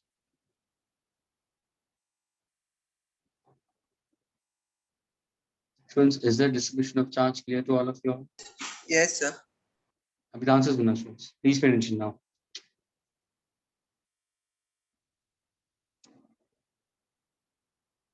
Students, answer now. Now, suppose if I happen to give you a glass rod, okay, which is positively charged. ध्यान से देखना students, okay? And charges are distributed on either side. So it's an isolated electrically charged. और मैंने बोला कि charge discrete manner. You can count the number of charges. You can find out the value Q is equal to any. अगर suppose ध्यान से सुना, अगर suppose मैं कोई uncharged metallic conductor, everybody listen carefully. ये है मेरा uncharged metallic conductor. ये मैं इसके नजदीक लेके आया हूं. डिस्टेंस बहुत ही कम है. Distance d is small. मुझे बताओ स्टूडेंट्स क्या होगा? सर चार्ज इंड्यूस होगा मेटालिक करंट. तो डायग्राम में कैसा होगा? कैसे दिखाई देगा?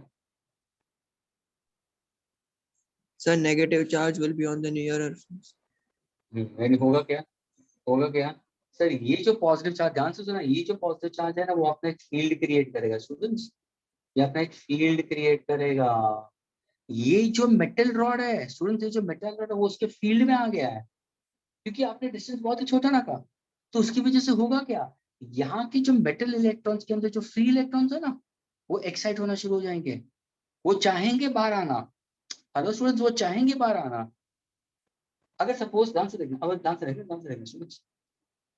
Okay, this is positive. Let me okay, chalo. Let me put for the charges induced over here. Okay, positive charges induced. Okay, electrons will try to come.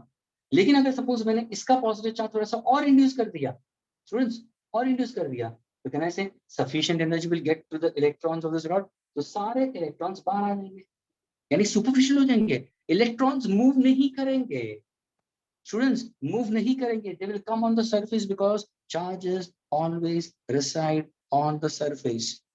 तो जितने यहाँ पे पॉजिटिव चार्ज है उतने यहाँ पे नेगेटिव चार्ज बाहर की तरफ आना शुरू करेंगे. अगर यहाँ पे 10 है तो यहाँ पे भी 10 होंगे.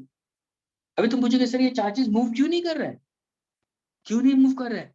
क्योंकि ये दोनों के बीच में डिस्टेंस है अभी भी, भले छोटा डिस्टेंस है. Let us say that this distance is filled up with air. Students, let us say this filled up with air. Air है क्या स्टूडेंट्स? बताओ, is air a good conductor of electricity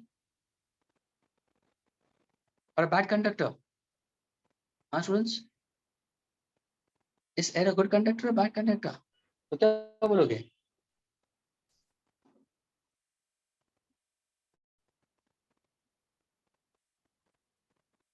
poor conductor. यानी तुम बोलोगे sir उसका मतलब conduct हो सकता है, क्यों नहीं भाई, क्यों नहीं हो सकता है? देखा नहीं लाइटनिंग होती है कि नहीं होती है? बालकनी में खड़े हो, अचानक लाइटनिंग दिखाई देती है, तो ये लाइटनिंग कहाँ पे हो रही है भाई? एयर में तो हो रही है, दो क्लाउड्स के बीच में हो रही है, बीच में तो एयर है, तो कहाँ से एयर बैड कंडक्टर हो गया? Air can conduct, a gaseous state can conduct electricity, ये भी कंडक्ट कर सकता है, लेकिन कभी कभी अगर बाई चांस मैंने डिस्टेंस और छोटा कर दिया, और छोटा कर दिया, इसके ऊपर चार्जेस मैंने और ज्यादा इंड्यूस कर दिए, तो यहाँ के नेगेटिव चार्ज शायद मोशन में आ भी सकता है। वो एक पॉसिबिलिटी हुई, लेकिन वो पॉसिबिलिटी को लाने के लिए तुम्हें बहुत मेहनत लगेगी, डिस्टेंस भी कम करना पड़ेगा, इसका इसका इसका चार्ज इंड्यूस है वो भी बढ़ाना पड़ेगा बहुत। सेकेंड वे सर सिंपल ना, एक कंडक्टिंग वायर डाल दो, एक मेटल डाल दो बीच में, कॉपर वायर डाल दो और कॉपर प्लेट डाल दो, हेलो कॉपर प्लेट डाल दो, तो क्या होगा? इलेक्ट्रॉन्स मोशन में आ जाएंगे। अरे सर इलेक्ट्रॉन्स मोशन में आ जाएंगे तो चैप्टर का नाम करंट इलेक्ट्रिसिटी होना चाहिए। आप कहाँ करंट इलेक्ट्रिसिटी में घुस रहे हो? आप पढ़ा रहे इलेक्ट्रोस्टैटिक्स, सर करंट में मत जाओ, हमें मोशन में नहीं जाना है, हमें चार्जेस को मूव नहीं कराना है, हमें चार्जेस को स्टैटिक कराना है। स्टैटिक कराना है तो ये क्या है, मेरा इंसुलेटर बन गया, एयर मेरा डाइलेक्ट्रिक बन गया, है पुअर कंडक्टर, पॉसिबिलिटी है उसके अंदर कंडक्ट कर सकते हैं। तब जाके तो सिंपल एग्जांपल तुमने शायद देखा होगा, अगर तुम एक लाइव वायर लेते हो स्टूडेंट्स और एक न्यूट्रल वायर लेते हो, लाइव वायर के ऊपर का तुमने इंसुलेशन निकाल दिया, न्यूट्रल का भी इंसुलेशन निकाल दिया, और वो दोनों वायर तुमने सॉकेट में डाला है, और फिर हाई वोल्टेज देते हो और ये दोनों वायर्स को नजदीक रखते हो, अ स्मॉल गैप, बहुत ही छोटा सा गैप, यानी से स्पार्क कैन बी क्रिएटेड, वो एक इलेक्ट्रिक स्पार्क है। वो कहाँ पे हुआ है? एयर में तो हुआ ना, इन दोनों के बीच में एयर है और एयर आयनाइज हो गया। तो वैसे यहाँ पे भी क्या हो रहा है, यहाँ पे क्या हो रहा है, ये जो इलेक्ट्रॉन्स है उनको सफिशिएंट एनर्जी कौन दे रहा है? ये फील्ड की वजह से, तो सारे इलेक्ट्रॉन्स बाहर आ गए। जैसे ये रॉड में से इलेक्ट्रॉन इस तरफ आए, तो रॉड के उस तरफ कौन सा चार्ज इंड्यूस हो जाएगा? पॉजिटिव। जितने नेगेटिव चार्ज उतने पॉजिटिव चार्ज। क्या ये क्लियर हुआ? Students, is it clear? Are you getting it, students? Yes or no? Yes sir. तो ये है, ये क्या इंडक्शन है या कंडक्शन है? बताओ स्टूडेंट्स, क्या ये इंडक्शन है या कंडक्शन है? Induction. Which one? Induction. Induction without any physical contact. I get it? देखो पॉजिटिव नेगेटिव पॉजिटिव आ गया। अभी अभी ध्यान से देखना स्टूडेंट्स, ओके? अगर बाय चांस लास्ट केस में मैं क्या करता हूँ, ये जो एंड है इसको मैं कॉपर वायर कनेक्ट कर देता हूँ और वो कॉपर वायर मैं ग्राउंड के अंदर डाल देता हूँ, ओके? ग्राउंडेड कर देता हूँ।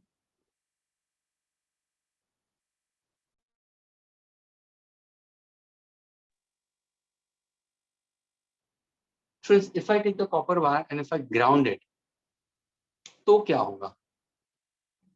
Sir positive charge being free flows to the earth. Induce positive charge. Positive charge never flows. Positive charge never flows. It's the electrons from the earth will flow. Okay?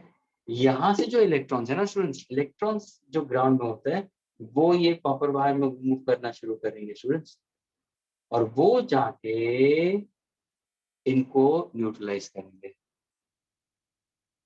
समझ में आया? यानी ध्यान से देखना students, everybody listen carefully to मी।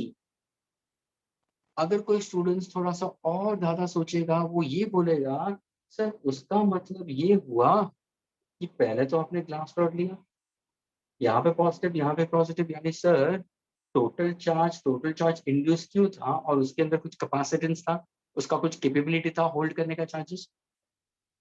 जैसे आप दूसरा रॉड लेके आए तो ये नेगेटिव हुआ, तो सर इसका जो स्ट्रेंथ था वो तो इसके साथ में डिस्ट्रीब्यूट हो गया, इसका जो स्ट्रेंथ था वो इसके साथ में डिस्ट्रीब्यूट हो गया, तो सर इसका जो डिपोजिशन है वो तो वीक गिरेगा। बाहर की तरफ कौन सा है? Positive charge.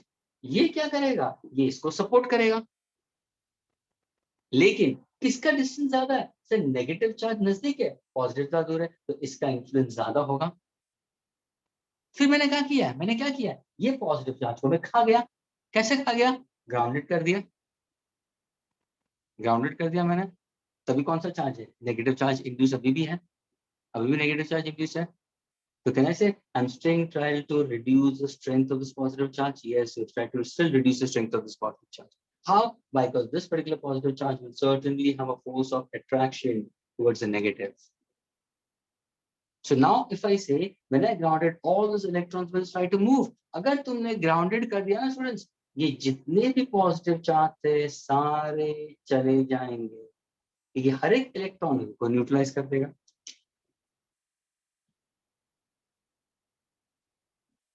हर एक इलेक्ट्रॉन उस पॉजिटिव चार्ज को न्यूट्रलाइज कर देगा। अभी देखो क्या कर रहा है। अभी मैं क्या करूंगा?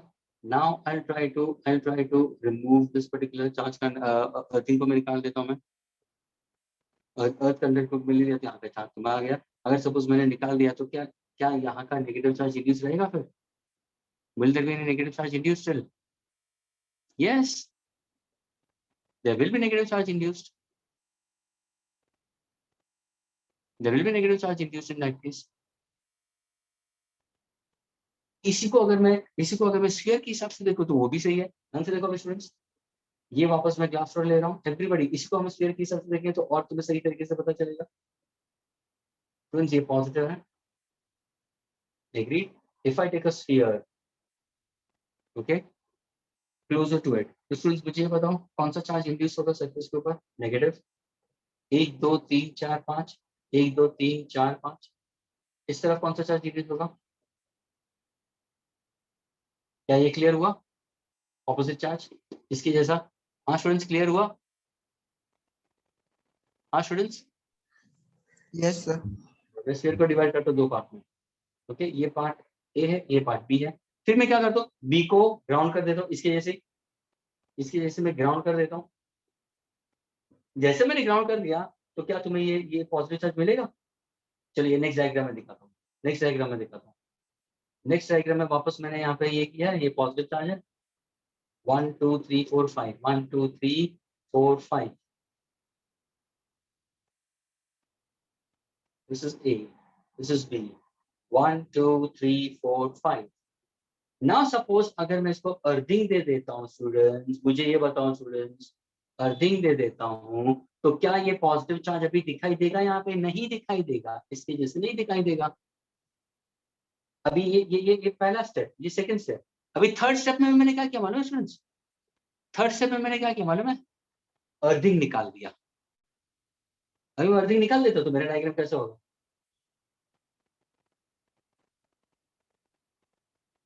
One two three four five, glass rod अभी भी है। 1 2 3 4 5, नो चार्ज हो भैया, लेकिन ये नेगेटिव है। फिर मैंने थर्ड स्टेप नहीं है, फोर्थ स्टेप में क्या करता हूँ? ग्लास रॉड को निकाल देता हूँ मैं। किसको निकाल दिया? ग्लास रॉड को। अगर मैं ग्लास रॉड को निकाल दूंगा तो फोर्थ स्टेप में क्या होगा? ये जो नेगेटिव चार्ज एक तरफ था ना, वो पूरा negative charge will get uniformly distributed. 1 2 3 4 5, uniform distribution हो जाएगा students. The charge will get uniformly distributed. इसको बोलते हैं यूनिफॉर्म। क्यों यूनिफॉर्म डिस्ट्रीब्यूशन होगा? क्यों होगा? क्योंकि इट्स अ परफेक्ट स्फीयर। पता चला कैसे चार्ज डिस्ट्रीब्यूशन होगा स्टूडेंट्स? सेम थिंग मैं यहाँ पे बनाना चाह रहा था। ये पॉजिटिव चार्ज था, जैसे मैंने ग्राउंड कर दिया तो पॉजिटिव चार्ज नलिफाई हो गया। फिर अगर मैं इसको निकाल दूं तो नेगेटिव चार्ज फिर एग्जिस्ट होगा। लेकिन इसको हम, क्योंकि ये दो अलग अलग ऑब्जेक्ट है, अभी मैंने सेम ऑब्जेक्ट में बता दिया, तो वैसे ही जैसे मैंने अर्थिंग कर दिया ये पॉजिटिव चार्ज चला गया, अब ये नेगेटिव चार्ज अभी इसके साथ में बाउंड है। फिर मैंने ग्लास रॉड को निकाल दिया तो सिर्फ नेगेटिव चार्ज आएगा, and that will be induced. क्या ये क्लियर हुआ स्टूडेंट्स सबको?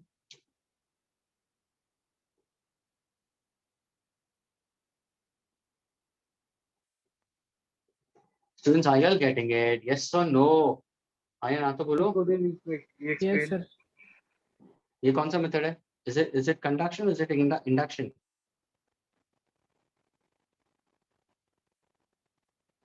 Students, which method is this? Is it conduction or is it induction?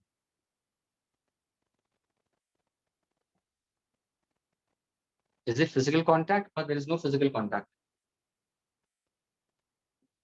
Sir, no physical contact. Induction. Induction. अगर सपोज ये नेगेटिव चार्ज होता तो यहाँ पे कौन सा चार्ज इंक्रीज होता?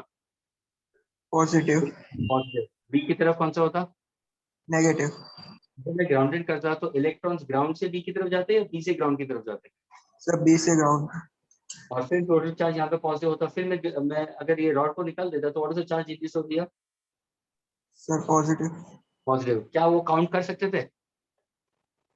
नहीं sir, uniform distribution. हाँ तो यूनिफॉर्म डिस्ट्रीब्यूशन है, लेकिन वो डिस्क्रीट मैनर में होगा तो काउंट कर सकते थे. Q is equal to N E plus और minus N E. Got it? Yes sir. लेकिन वही अगर कंटिन्यूअस मैनर में होगा तो तुम काउंट नहीं कर सकते थे, तो integration of D Q capital Q आता. यानी जब भी इंडक्शन होगा ऑपोजिट चार्ज इंड्यूस हो जाएगा. अभी ये सोचो ग्लास रोड को कांटेक्ट में डालो. चलो अगर मैंने कांटेक्ट में लिया तो क्या होगा? What is the charge induce on the side of A? Sir, positive. Positive होगा. बी की तरफ कौन सा चार्ज होगा? Negative. नेगेटिव. लेकिन क्या इन दोनों के बीच में वापस रिपल्शन होगा?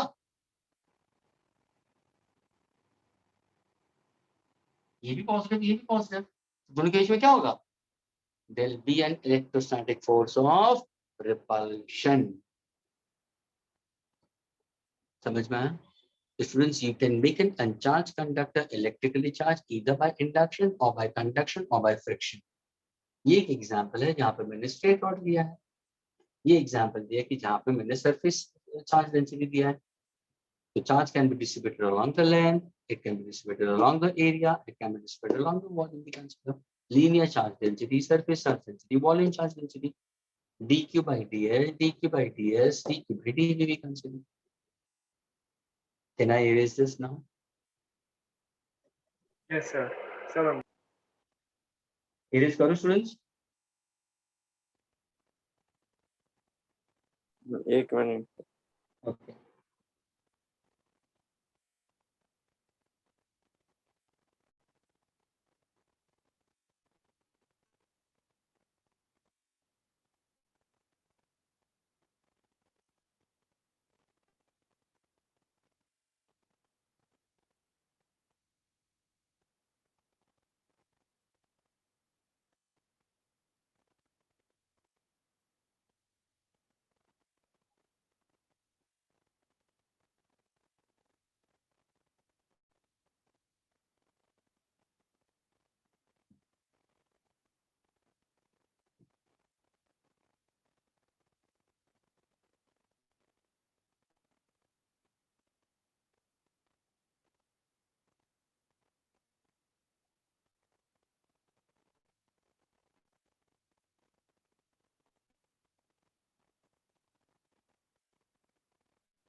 Students, can I erase now? Yes, sir. Done. Okay.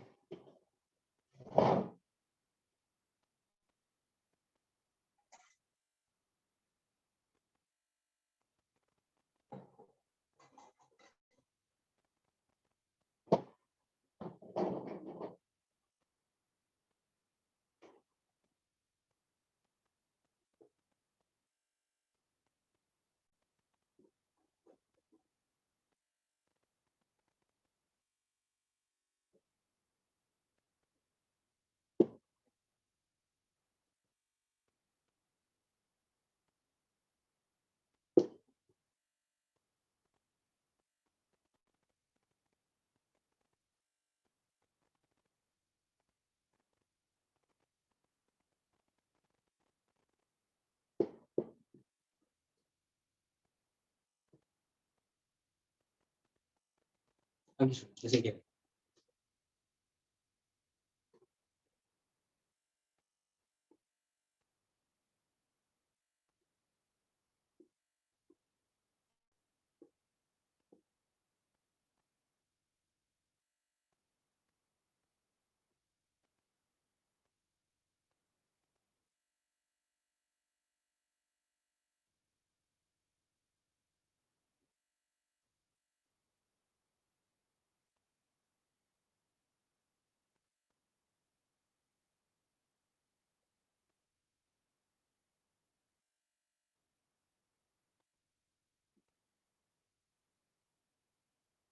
Suppose मैं try to go for two different objects. अभी यहाँ पे मैं मास के बारे में बता रहा हूँ और यहाँ पे चार्ज के बारे में बता रहा हूँ। Students, अगर मैंने कोई ऑब्जेक्ट लिया, आंसर सुनो students, if I give you a sphere, a ball, a spherical ball we consider, and the mass is in continuous manner, students. Okay, तो मुझे बताओ students, what is the net mass of this particular body is concentrated, or where is the net mass of the body is concentrated at? तो क्या करोगे तुम? तो बोलोगे sir net mass is concentrated at the geometrical center, है ना, for a geometrical shape. तो ये क्या हो जाएगा तुम्हारा center of mass? हाँ या ना स्टूडेंट्स? Yes. वही अगर मैंने asymmetrical body लिया, फ्रेंड्स asymmetrical body लिया, तो by the method of what do you call plumb line, है ना, and condition for equilibrium के हिसाब से, तो तुम एक्सिस ऑफ रोटेशन के हिसाब से देखोगे तो शायद अगर मैं ये एक एक्सिस लेता हूँ, ये एक एक्सिस लेता हूँ, और ये एक एक्सिस लेता हूँ, तो तीनों एक्सिस सपोज कहाँ पे मीट होता है, okay, and I can locate the centre of mass for this particular body, तो मेरा ये सेंटर ऑफ मास हो जाएगा। अभी फॉर एग्जांपल ना स्टूडेंट, फॉर एग्जांपल अगर इसी बॉडी को अगर मुझे मूव करना है तो मैं एक फोर्स अप्लाई करता हूँ, तो ये जो फोर्स हम अप्लाई करते हैं that is entirely is directed at the centre of mass. यानी अगर मेरा centre of mass is moving with the velocity v, जिसको बोलते हैं vcm, then my each mass is also moving with the same velocity in the forward direction, so the net force is acting at the center we consider। यहाँ पे भी अगर मैं बोलूँ the net force is directed at the center of mass, the entire system will move with the constant velocity we consider, or same velocity। Exactly identically हम charges के ऊपर भी ले सकते हैं। फ्रेंड्स, अगर मैं कोई यूनिफॉर्म स्फीयर तुम्हें देता हूँ, ध्यान से सुनो, फॉर एग्जांपल इसको ये सोचो कि ये हॉलो ग्लास स्फीयर है, चलो, जिसका रेडियस r है, और उसको हम लोग ने रब किया है, चार्ज हमने पॉजिटिवली चार्ज इंड्यूस कर, तो नाउ अगर मैंने पूछा students where exactly the charges will reside, तो तुम्हारा आंसर क्या होगा? Charges always, electric charge, okay, electric charge are always induced on the surface of a charged conductor, surface of a charged conductor। लेकिन अगर मैंने पूछा students where is the entire charge is supposed to be concentrated, तो क्या बोलोगे? Where is the entire charge is supposed to be concentrated, तो क्या बोलोगे? So at the center. At the center, the net charge is concentrated at the center we consider। यानी अगर suppose, ध्यान से सुनना, अगर तुमने कोई स्फीयर दिया है और उसके ऊपर तुमने पॉजिटिव चार्ज इंड्यूस किया, ध्यान से देखना students, from a given positive charge, everybody listen carefully, from a given positive charge, a unit positive charge, there is only one field line, this is called as electric field line. Only one and only for one field line can originate from a single unit positive charge। तो हम assume करते हैं कि तुम्हारा ये charge at the centre है। अगर suppose मैं ये पार्ट लेता हूं तो तुम्हारा ये इलेक्ट्रिक फील्ड लाइन होगा, this is the electric field line, this is also electric field line, and assume it that it's at the centre, this is how the electric field line, this is how the electric field line, this is how the electric field line, these are all the electric field lines। So for unit positive charge, how is the field line? The field line is going outwards। For unit positive charge, electric field line is outwards।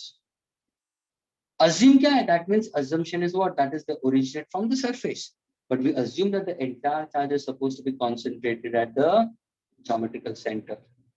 अगर वही मैंने sphere negatively charge induce किया होता, other students, वही अगर sphere मैंने negatively charge induce किया होता, एग्जांपल, सर इसको एबोनाइट स्फीयर ले लो ना, ebonite sphere when rubbed with fur. Rubbed with fur तो क्या है, चार्ज क्या इंड्यूस होगा, नेगेटिव होगा, नेगेटिव होगा। तो नेगेटिव चार्ज तो मेरे entire negative charge is induced at the center. I can assume it at the center of the concept. तो यहाँ पे फील्ड लाइंस क्या होगा सर, यहाँ पे field lines will be directed inwards, यहाँ पे field lines will be directed inwards, that means यहाँ पे रेडियली आउटवर्ड्स, रेडियली आउटवर्ड्स, यहाँ पे radially inwards. They always start from the surface, students. They always start from the surface or they terminate towards the surface. But how do they start? How do they start and how do they terminate? They start perpendicularly. They start perpendicularly. They'll start perpendicularly, but they terminate also perpendicularly. ये ध्यान रखना students. शुरू भी होते हैं normally, खत्म भी होते हैं नॉर्मली, लेकिन वो कभी भी इलेक्ट्रिक फील्ड लाइंस कभी भी सरफेस के कांटेक्ट में नहीं होते। ये इलेक्ट्रिक फील्ड है क्या, हाइपोथेटिकल स्टूडेंट्स, दिखाई नहीं देती है, लेकिन इसका प्रेजेंस होता है, इसका प्रेजेंस होता है। अगर मैंने पॉजिटिव चार्ज दिया तो फील्ड आउटवर्ड्स की तरफ जाएगी, नेगेटिव चार्ज दिया तो फील्ड इनवर्ड्स की तरफ आएगी, रेडियली इनवर्ड्स भी कंसीडर। अगर मैंने एक पॉजिटिव चार्ज लिया और एक नेगेटिव चार्ज लिया तो this is how the field lines will move. This is how the field line is going to move. Right.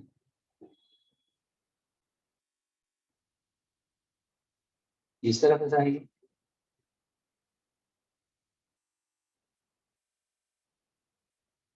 Positive negative भी कंसीडर, विल डायरेक्टेड इनवर्ड्स और डायरेक्टेड आउटवर्ड्स की तरफ चली जाएगी। अगर मैंने दो पॉजिटिव चार्ज लिए तो इनके बीच में क्या होगा, इनके बीच में रिपल्शन होगा। ध्यान से देखो स्टूडेंट्स, इनके बीच में रिपल्शन होगा। ये फील्ड लाइंस है, ये रिपल्शन हुआ, this is force of repulsion. अभी देखो रिपल्शन, ये जो पॉइंट आ रहा है ना, ये पॉइंट कहाँ पे, एग्जैक्टली मिडवे में ले लिया स्टूडेंट्स। ये भी पॉजिटिव चार्ज, ये भी पॉजिटिव चार्ज है, और ये जो पॉइंट मेरा आ रहा है वो मिडवे आ रहा है। उसका मतलब क्या, उसका मतलब तुम्हें ये बोलना चाहिए सर, उसका मतलब ये है कि आपने ये जो चार्ज लिया है उसका मैग्नीट्यूड प्लस क्यू है, क्यू कॉलम है, इसका भी magnitude sir plus Q column है। तो ये जो पॉइंट आ रहा है ये मिडवे आएगा, ये कहाँ पे आएगा, मिडवे आएगा। और इस पॉइंट को हम नाम देते हैं न्यूट्रल पॉइंट, जहां पे इलेक्ट्रिक फील्ड इंटेंसिटी जीरो होगी। सर कैसे जीरो होगी, कैसे जीरो होगी, अरे देखो ना, एक ऐसा जा रहा है, एक ऐसा जा रहा है, एक ऐसा आ रहा है और एक ऐसा आ रहा है इस तरफ। तो अगर मैं कोई पॉइंट यहाँ पे लूंगा तो इसकी इलेक्ट्रिक फील्ड इंटेंसिटी इस तरफ जाएगी इन दैट केस। ये देखो, इस सबकी रिजल्टेंट इलेक्ट्रिक फील्ड इंटेंसिटी इस तरफ जा रही है, ये रिजल्टेंट फील्ड इंटेंसिटी इस तरफ जा रही है।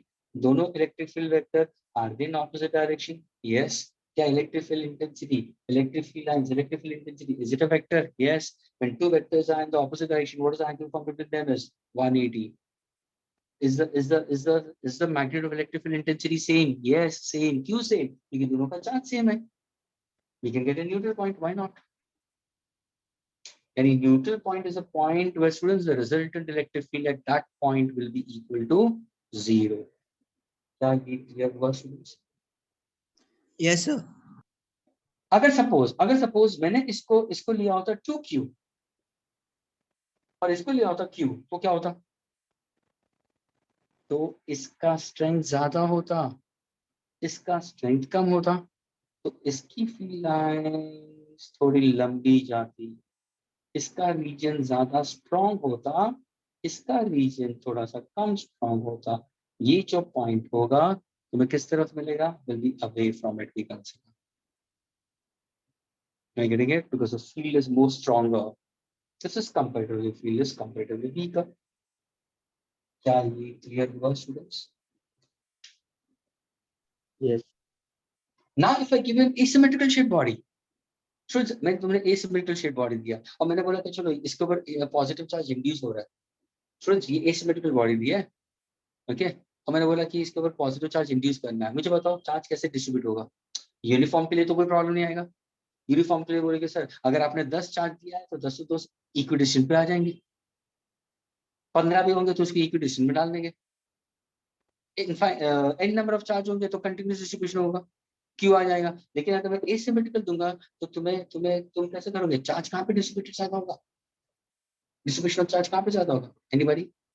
इफ आई गिवन एसिमेट्रिकल, जैसे यहाँ पे मैंने एसिमेट्रिकल मास दे दिया, ध्यान से सुना, एसिमेट्रिकल बॉडी दे दिया, तो मास कहाँ पे डिस्ट्रीब्यूटेड ज्यादा होगा? तो जहाँ पे तुम्हें मोर नंबर ऑफ कंस्टिट्यूएंट पार्टिकल्स दिखाई देते हैं वहां का डिस्ट्रीब्यूशन मास ज्यादा होगा, सेंटर ऑफ मास उस तरफ शिफ्ट होगा, हाँ कि ना? वैसे यहाँ पे मैंने पूछा चार्ज कहाँ पे ज्यादा डिस्ट्रीब्यूट होगा, तुरंत तुम्हारा आंसर होना चाहिए सर आपने हमें लीनियर चार्ज डेंसिटी पढ़ाया, सरफेस चार्ज डेंसिटी पढ़ाया, वॉल्यूम चार्ज डेंसिटी पढ़ाया। सर यहाँ पे लीनियर चार्ज डेंसिटी तो नहीं आएगा क्योंकि ये रॉड नहीं है, वॉल्यूम तो नहीं होगा क्योंकि आपने बोला it's distributed along the surface, तो मैं सरफेस चार्ज डेंसिटी देखूंगा। सरफेस चार्ज डेंसिटी देखूंगा तो मेरा फॉर्मूला आएगा sigma is equal to d q by d s. आपने बोला कहाँ पे चार्ज इंड्यूस ज्यादा होगा? सर जहाँ पे एरिया कम वहां पे सिग्मा ज्यादा, जहां पे एरिया कम वहां पे सरफेस चार्ज डेंसिटी का डिस्ट्रीब्यूशन ज्यादा। अरे सर उसका मतलब टेपरिंग पे चार्ज ज्यादा इंड्यूस होगा? यस, जहां जहां पे तुम टेपरिंग देखोगे, जहां पे इंडक्शन ज्यादा होगा, यहाँ पे थोड़ा सा कम होगा, यहाँ पे और कम होगा, यहाँ पे कम होगा, यहाँ पे भी कम होगा, यहाँ पे थोड़ा सा रहेगा। This is how they differ. But is it uniform distribution or non-uniform distribution? Is it uniform distribution or non-uniform? Non-uniform. कहीं ज्यादा कहीं कम, लेकिन कहाँ पे ज्यादा? जहाँ पे टेपरिंग ज्यादा होगा, जहाँ पे एरिया कम वहां पे डिस्ट्रीब्यूशन ऑफ चार्जेस मोर। अरे सर अभी पता चला कि जब भी हम स्काई स्क्रेपर हमने स्कूल लेवल में पढ़ा था कि लाइटनिंग कंडक्टर जो बिठाते हैं शॉक के लिए, शॉक्स के लिए शॉक अब्जॉर्बर्स होते हैं लाइटनिंग, तो लाइटनिंग कंडक्टर पूरे अगर 50 माले का बिल्डिंग है तो 50 माले के ऊपर जाके वो लाइटनिंग कंडक्टर एक टेपरिंग एंड हो जाता है। Why is it tapering? Students कभी लाइटनिंग कंडक्टर देखा? उसका एंड देखो वो एरो हेड होता है। Why is it arrow head? Arrow head होने से उसका एरिया बहुत कम हुआ, एरिया कम हुआ तो maximum charge can be pulled by that particular arrow head and can be dragged into the अर्थ। वो अर्थिंग करके रखते हैं उस रॉड को, तो पूरा पूरा electric charge is been transferred into the earth and your building is saved from electric shock, and that is what we call as lightning conductor. क्या ये क्लियर हुआ? Distribution of masses, distribution of charge. If the charge is on the surface, you can assume that the charge is at the geometrical center. The charge can be uniformly distributed. For a positive charge, the field line is outwards. For the negative charge, the field line is inwards. They originate normally, they terminate also normally. But do these electric field lines touch the object? Never. They never touch the object, they're just outside it. A neutral point is a point where the resultant electric field intensity is equal to 0. अभी देखो ये positive to negative जा रहा है, ये field line देखो positive negative जा रहा है। अगर किसी ने पूछा can you give me the direction of electric field, तो क्या करोगे? How do go for direction of electric field? A tangent drawn at any point, a tangent drawn at any point on the electric field lines determines the direction of electric field at that point. तो मैं क्या करूँगा? एक tangent draw करता हूँ, यहाँ पर भी tangent ड्रॉ किया, यहाँ पे ये क्या हुआ? Direction of electric field intensity, direction of electric field intensity, and electric field intensity का डायरेक्शन कहाँ से कहाँ होता है? हमेशा positive to negative. Electric field intensity is always from positive to negative, students, and it's always along the tangent drawn to an electric field line. क्या ये clear हुआ students? Is this clear to all of you all? Yes. Yes, sir. अगर suppose मैंने कोई charge conductor दिया था, तो सुनो, अगर मैं सपोज कोई चार्ज कंडक्टर दिया, चलो मैं एसिमेट्रिकल दे दिया भाई, मैंने लिखा यहाँ पे +5 microcoulomb, -10 microcoulomb, +3 microcoulomb. Can you tell me what is the net charge enclosed in the sphere? Sorry, enclosed inside this particular asymmetrical shape? +5 microcoulomb, +3 microcoulomb, -10 microcoulomb. So मुझे बताओ what is the net charge? -2 microcoulomb. Of course, because an electric charge is a scalar quantity. Hello, electric charges you can add and subtract. जैसे mass is scalar quantity you can add सब, तो वैसे इसको भी add and subtract कर दिया, +5 +3 +8, 8 में से माइनस निकाल दिया, what is the net charge on to this.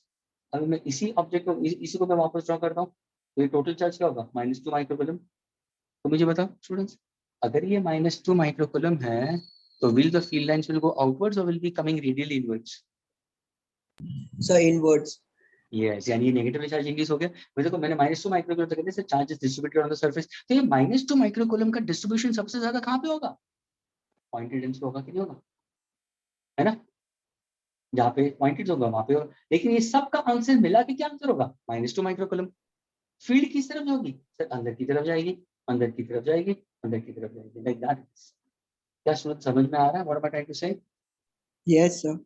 अगर वही सपोज मैंने इसको +10 लिया होता तो पूरा आंसर मिला के क्या हो जाता, +18, है ना। तो Yes, sir. टोटल चार्ज क्या हो जाता, +18। तो would have been a positively charge body और negatively charge body, positively charge body.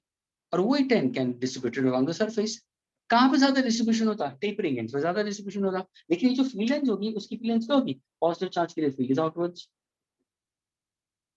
It's going to be outside, it's going to be outwards, like that. Agreed students.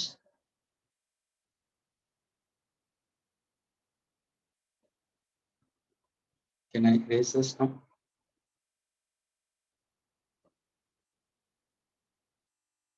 Should can I erase it now? Yes, sir. Sir, one. हाँ बोलो, हाँ बोलो। यहाँ से Riya, you want something else? You want to ask something? Sir हाँ बोलो। Sir आप थोड़ा प्लीज बड़ा लिख सकते हो क्या? क्या? सर आप थोड़ा बड़ा लिख सकते हो बस बोर्ड पे? बड़ा लिखूं मैं? छोटा लिख रहा है? सर हाँ थोड़ा प्रॉब्लम हो रहा है। क्या हो रहा है डिटेक्ट करने के लिए? हाँ सर। Okay fine. तो पहले बोलना चाहिए था ना, आज ही छोटा दिख रहा है, ये पहले से छोटा दिख रहा है। सर तो आपने थोड़ा मतलब आज ज्यादा लिखा है ना बोर्ड पे? हाँ आज एक्सप्लेनेशन में ज्यादा लिख रहा हूँ इसलिए। तो पूछना मेरे को, मैं बता सकता हूँ। ये लिखा मैंने, electric charge are always induced on the surface of charge conductor. You getting it? Yes sir. For hollow sphere, the charge is considered to be on the surface. ये electric field ranges outwards, radially inwards. ये एबेनाइट sphere, ये glass sphere, ये Midway neutral point. बड़ा लिखूंगा, okay. तो पहला बोलना चाहिए था ना। सर नहीं ठीक है। Okay, it's fine, you should say like that. रोगे नहीं तब तक पता नहीं चलेगा ना माय डियर, है ना। अच्छा हुआ तूने बता दिया। लेकिन समझ में आ रहा है students, I understanding. Yes, sir. Okay, it's only one student said yes. What about the rest of them? Yes sir. Yes, sir. Okay, अभी ज्यादा नहीं लिखूंगा, बस मैं बोर्ड पे थोड़ा थोड़ा लिखूंगा, फिर वो क्या इरेज फिर ज्यादा करना पड़ता है।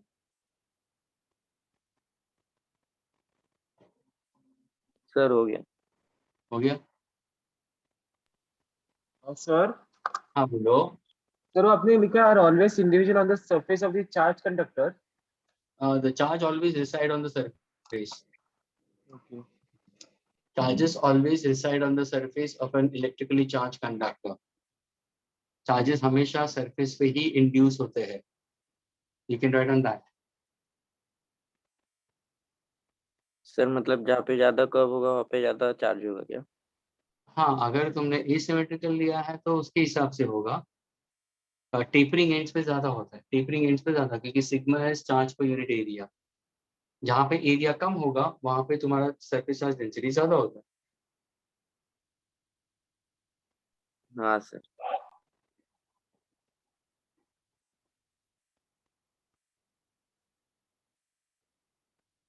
एरेज करो अभी। हाँ सर। यस।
ये बरोबर है? हाँ हाँ सर बराबर है। Okay.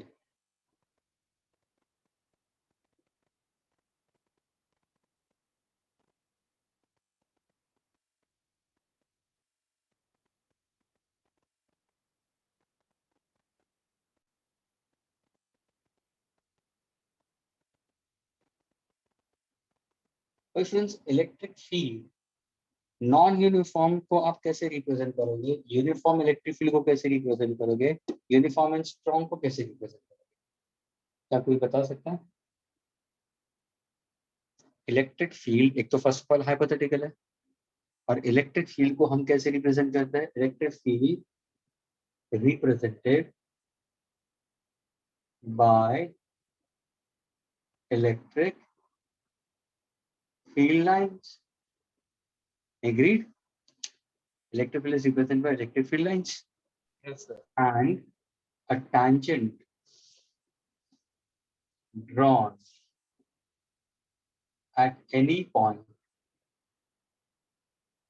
on electric field line.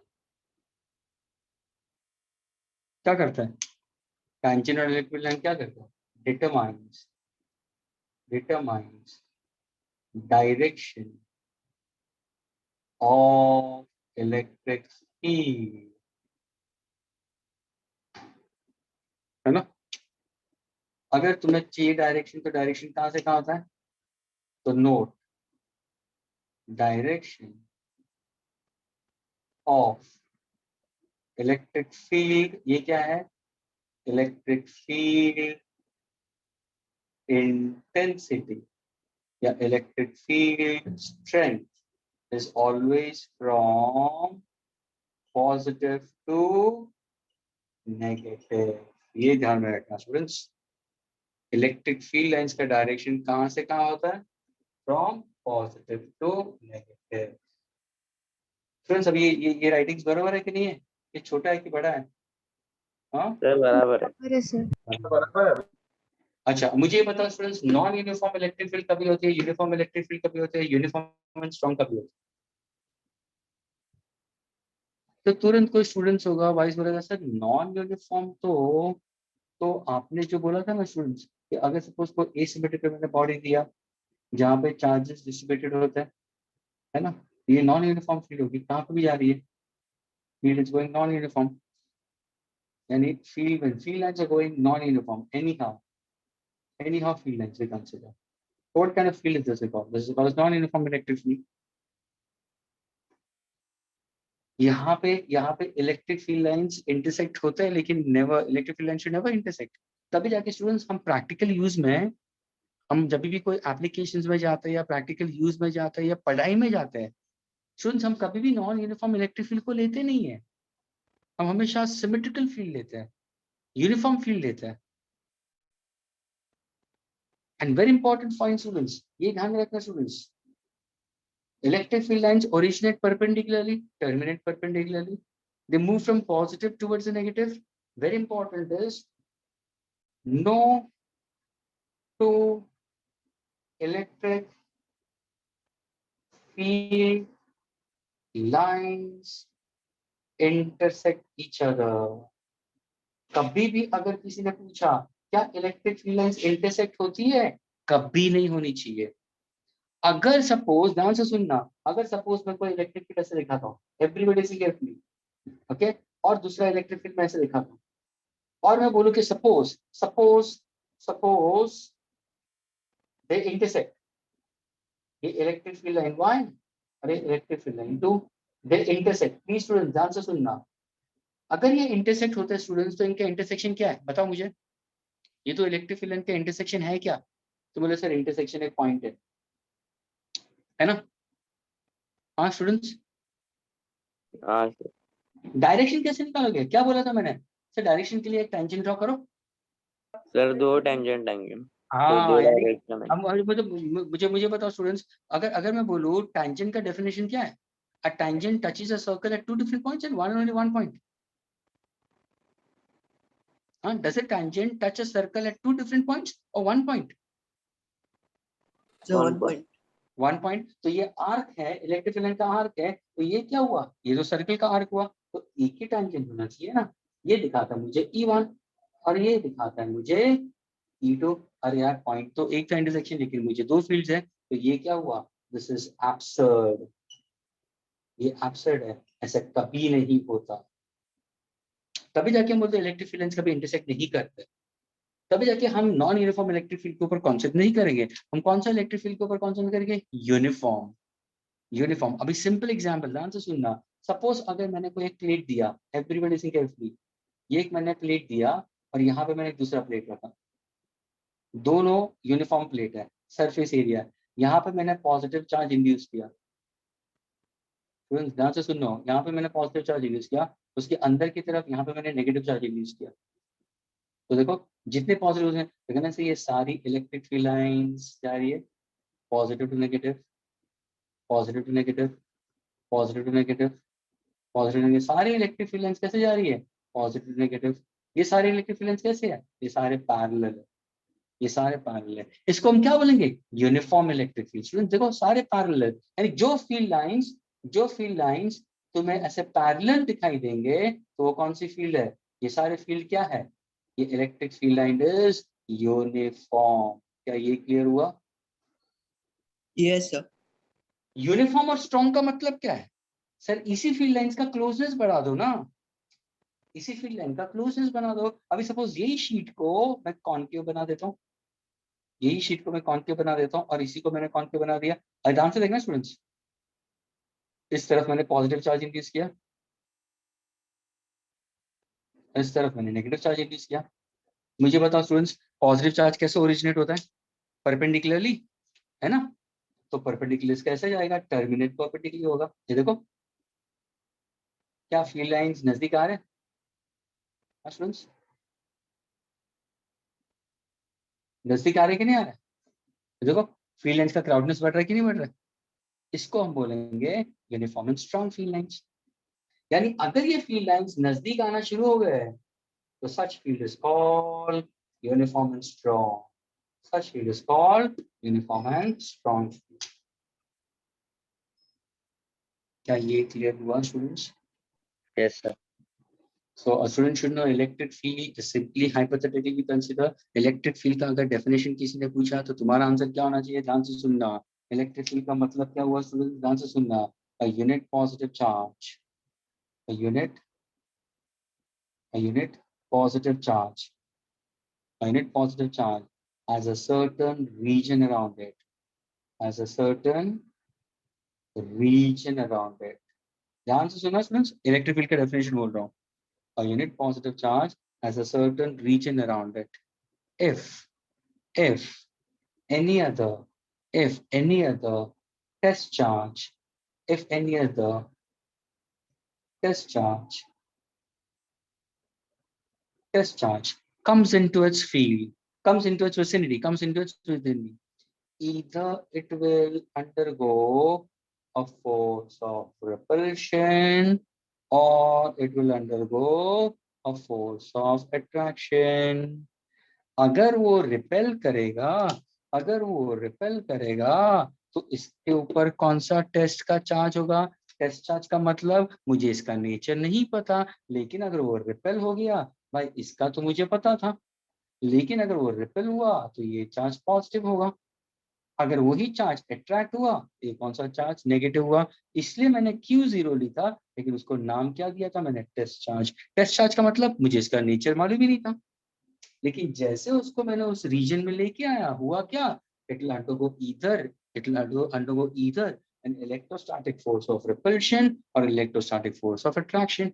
such a region around a unit positive charge where if a test charge is brought into its vicinity undergoes an electrostatic force of repulsion or electrostatic force of attraction, this region is called electric field। A region around a unit positive charge. The answer is whenever you refer books to, you will come across that only. A region around a unit positive charge where any other test charge brought into its vicinity either will undergo force of repulsion or force of attraction. Such a region around a unit positive charge is called an electric field। क्या ये hypothetical है? हाँ sir hypothetical है। दिखाई नहीं देती लेकिन होता है। कैसे पता चला? सर या तो अट्रैक्ट होगा या तो रिपेल होगा। उससे ऊपर हमें नेचर पता चलेगा। इलेक्ट्रिक फील्ड लाइंस क्या है? रिप्रेजेंट कैसे करते हो भाई? इलेक्ट्रिक फील्ड को कैसे रिप्रेजेंट करोगे? Electric field lines. Electric field lines का डायरेक्ट डायरेक्शन कैसे दिखाओगे? A tangent on any point of the electric field line determines direction of electric field. Electric field का डायरेक्शन कहां से कहां होता है? फ्रॉम पॉजिटिव टू नेगेटिव होता है। क्या दो इलेक्ट्रिक फील्ड लाइन कभी इंटरसेक्ट होंगे? सर कभी इंटरसेक्ट नहीं होंगे। अगर बाई चांस वो इंटरसेक्ट हम बता भी देते हो तो गलत हो जाएगा। क्यों गलत हो जाएगा? क्योंकि इंटरसेक्शन एक पॉइंट है और एक पॉइंट पे दो टेंजेंट्स नहीं होते, दो लाइंस नहीं, दो डायरेक्शन नहीं दिखा सकते। तो ये टोटली रॉन्ग हो गया, ये टोटली एब्सर्ड हो गया। What is uniform? What is non-uniform electric field? When the electric field lines goes haywire, haphazardly in different directions, we consider where there can possibility of intersection and therefore the resultant electric field intensity can be considered to be zero. Whereas uniform का मतलब the field lines are uniform, parallel to each other. Parallel and close. Parallel and close is called uniform and strong.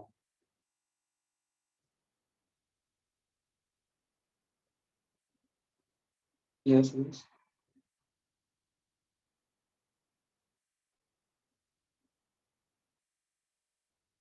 मतलब sir ये जो uniform और non uniform में एक ही चीज different है कि यूनिफॉर्म में डायरेक्शन स्पेसिफिक रहता है, नॉन यूनिफॉर्म में डायरेक्शन अलग अलग रहता है। Yes, non-uniform में they'll go haywire, they'll go in any possible direction we consider. और वो non-uniform field हम practical use में लेंगे नहीं। हम non uniform electric field, non uniform magnetic field हम लेते ही नहीं प्रैक्टिकली। तभी जाके हम जो भी प्रैक्टिकल एप्लीकेशंस लेते हैं या जो डिवाइसेस बनाते हैं, जो इन्वेंट होता है, इन्वेंशंस में होता है, वो सारे यूनिफॉर्म फील्ड की वजह से ही होता है।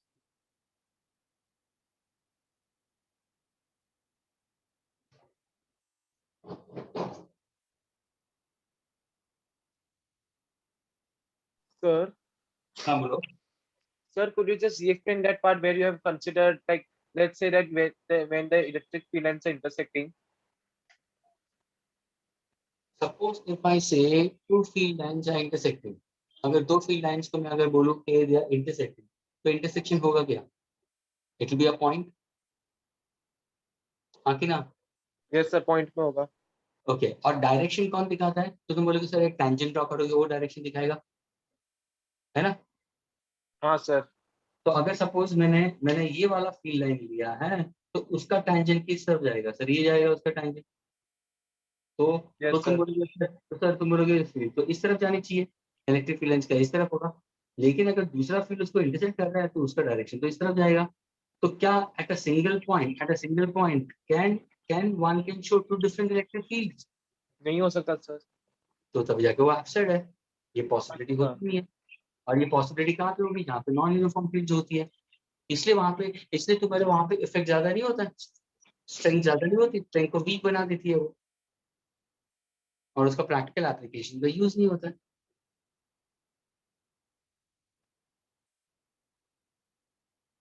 ठीक है?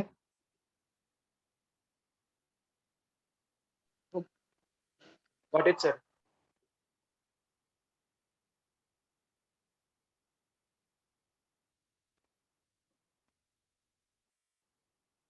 Can I erase now, students? Yes, sir.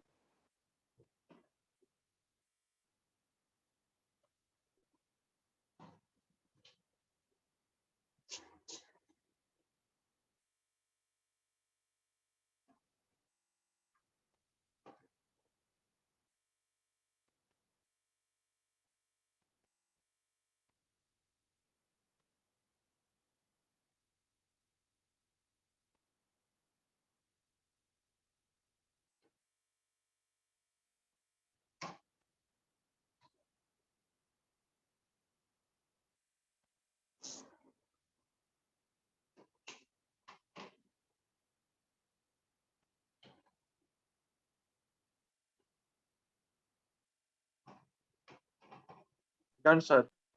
Okay. Can I erase it? Yes sir। Okay, just one minute.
Students. So you have completed now. The next lecture में I'll be going further. Students will be solving certain derivations. Okay, electrostatic force के ऊपर होंगे, and we'll be going for principle of superposition of force. जैसे gravitation of principle of superposition of force था, principle of superposition electric field में आएगा, electrostatic force में. So first we'll go for fields के और force के questions related to that. Okay, and quantization of charge के ऊपर we'll be solving certain problems in this lecture. Okay, students. Kindly revise and read your books also very carefully. Okay, students? Yes. Yes, sir.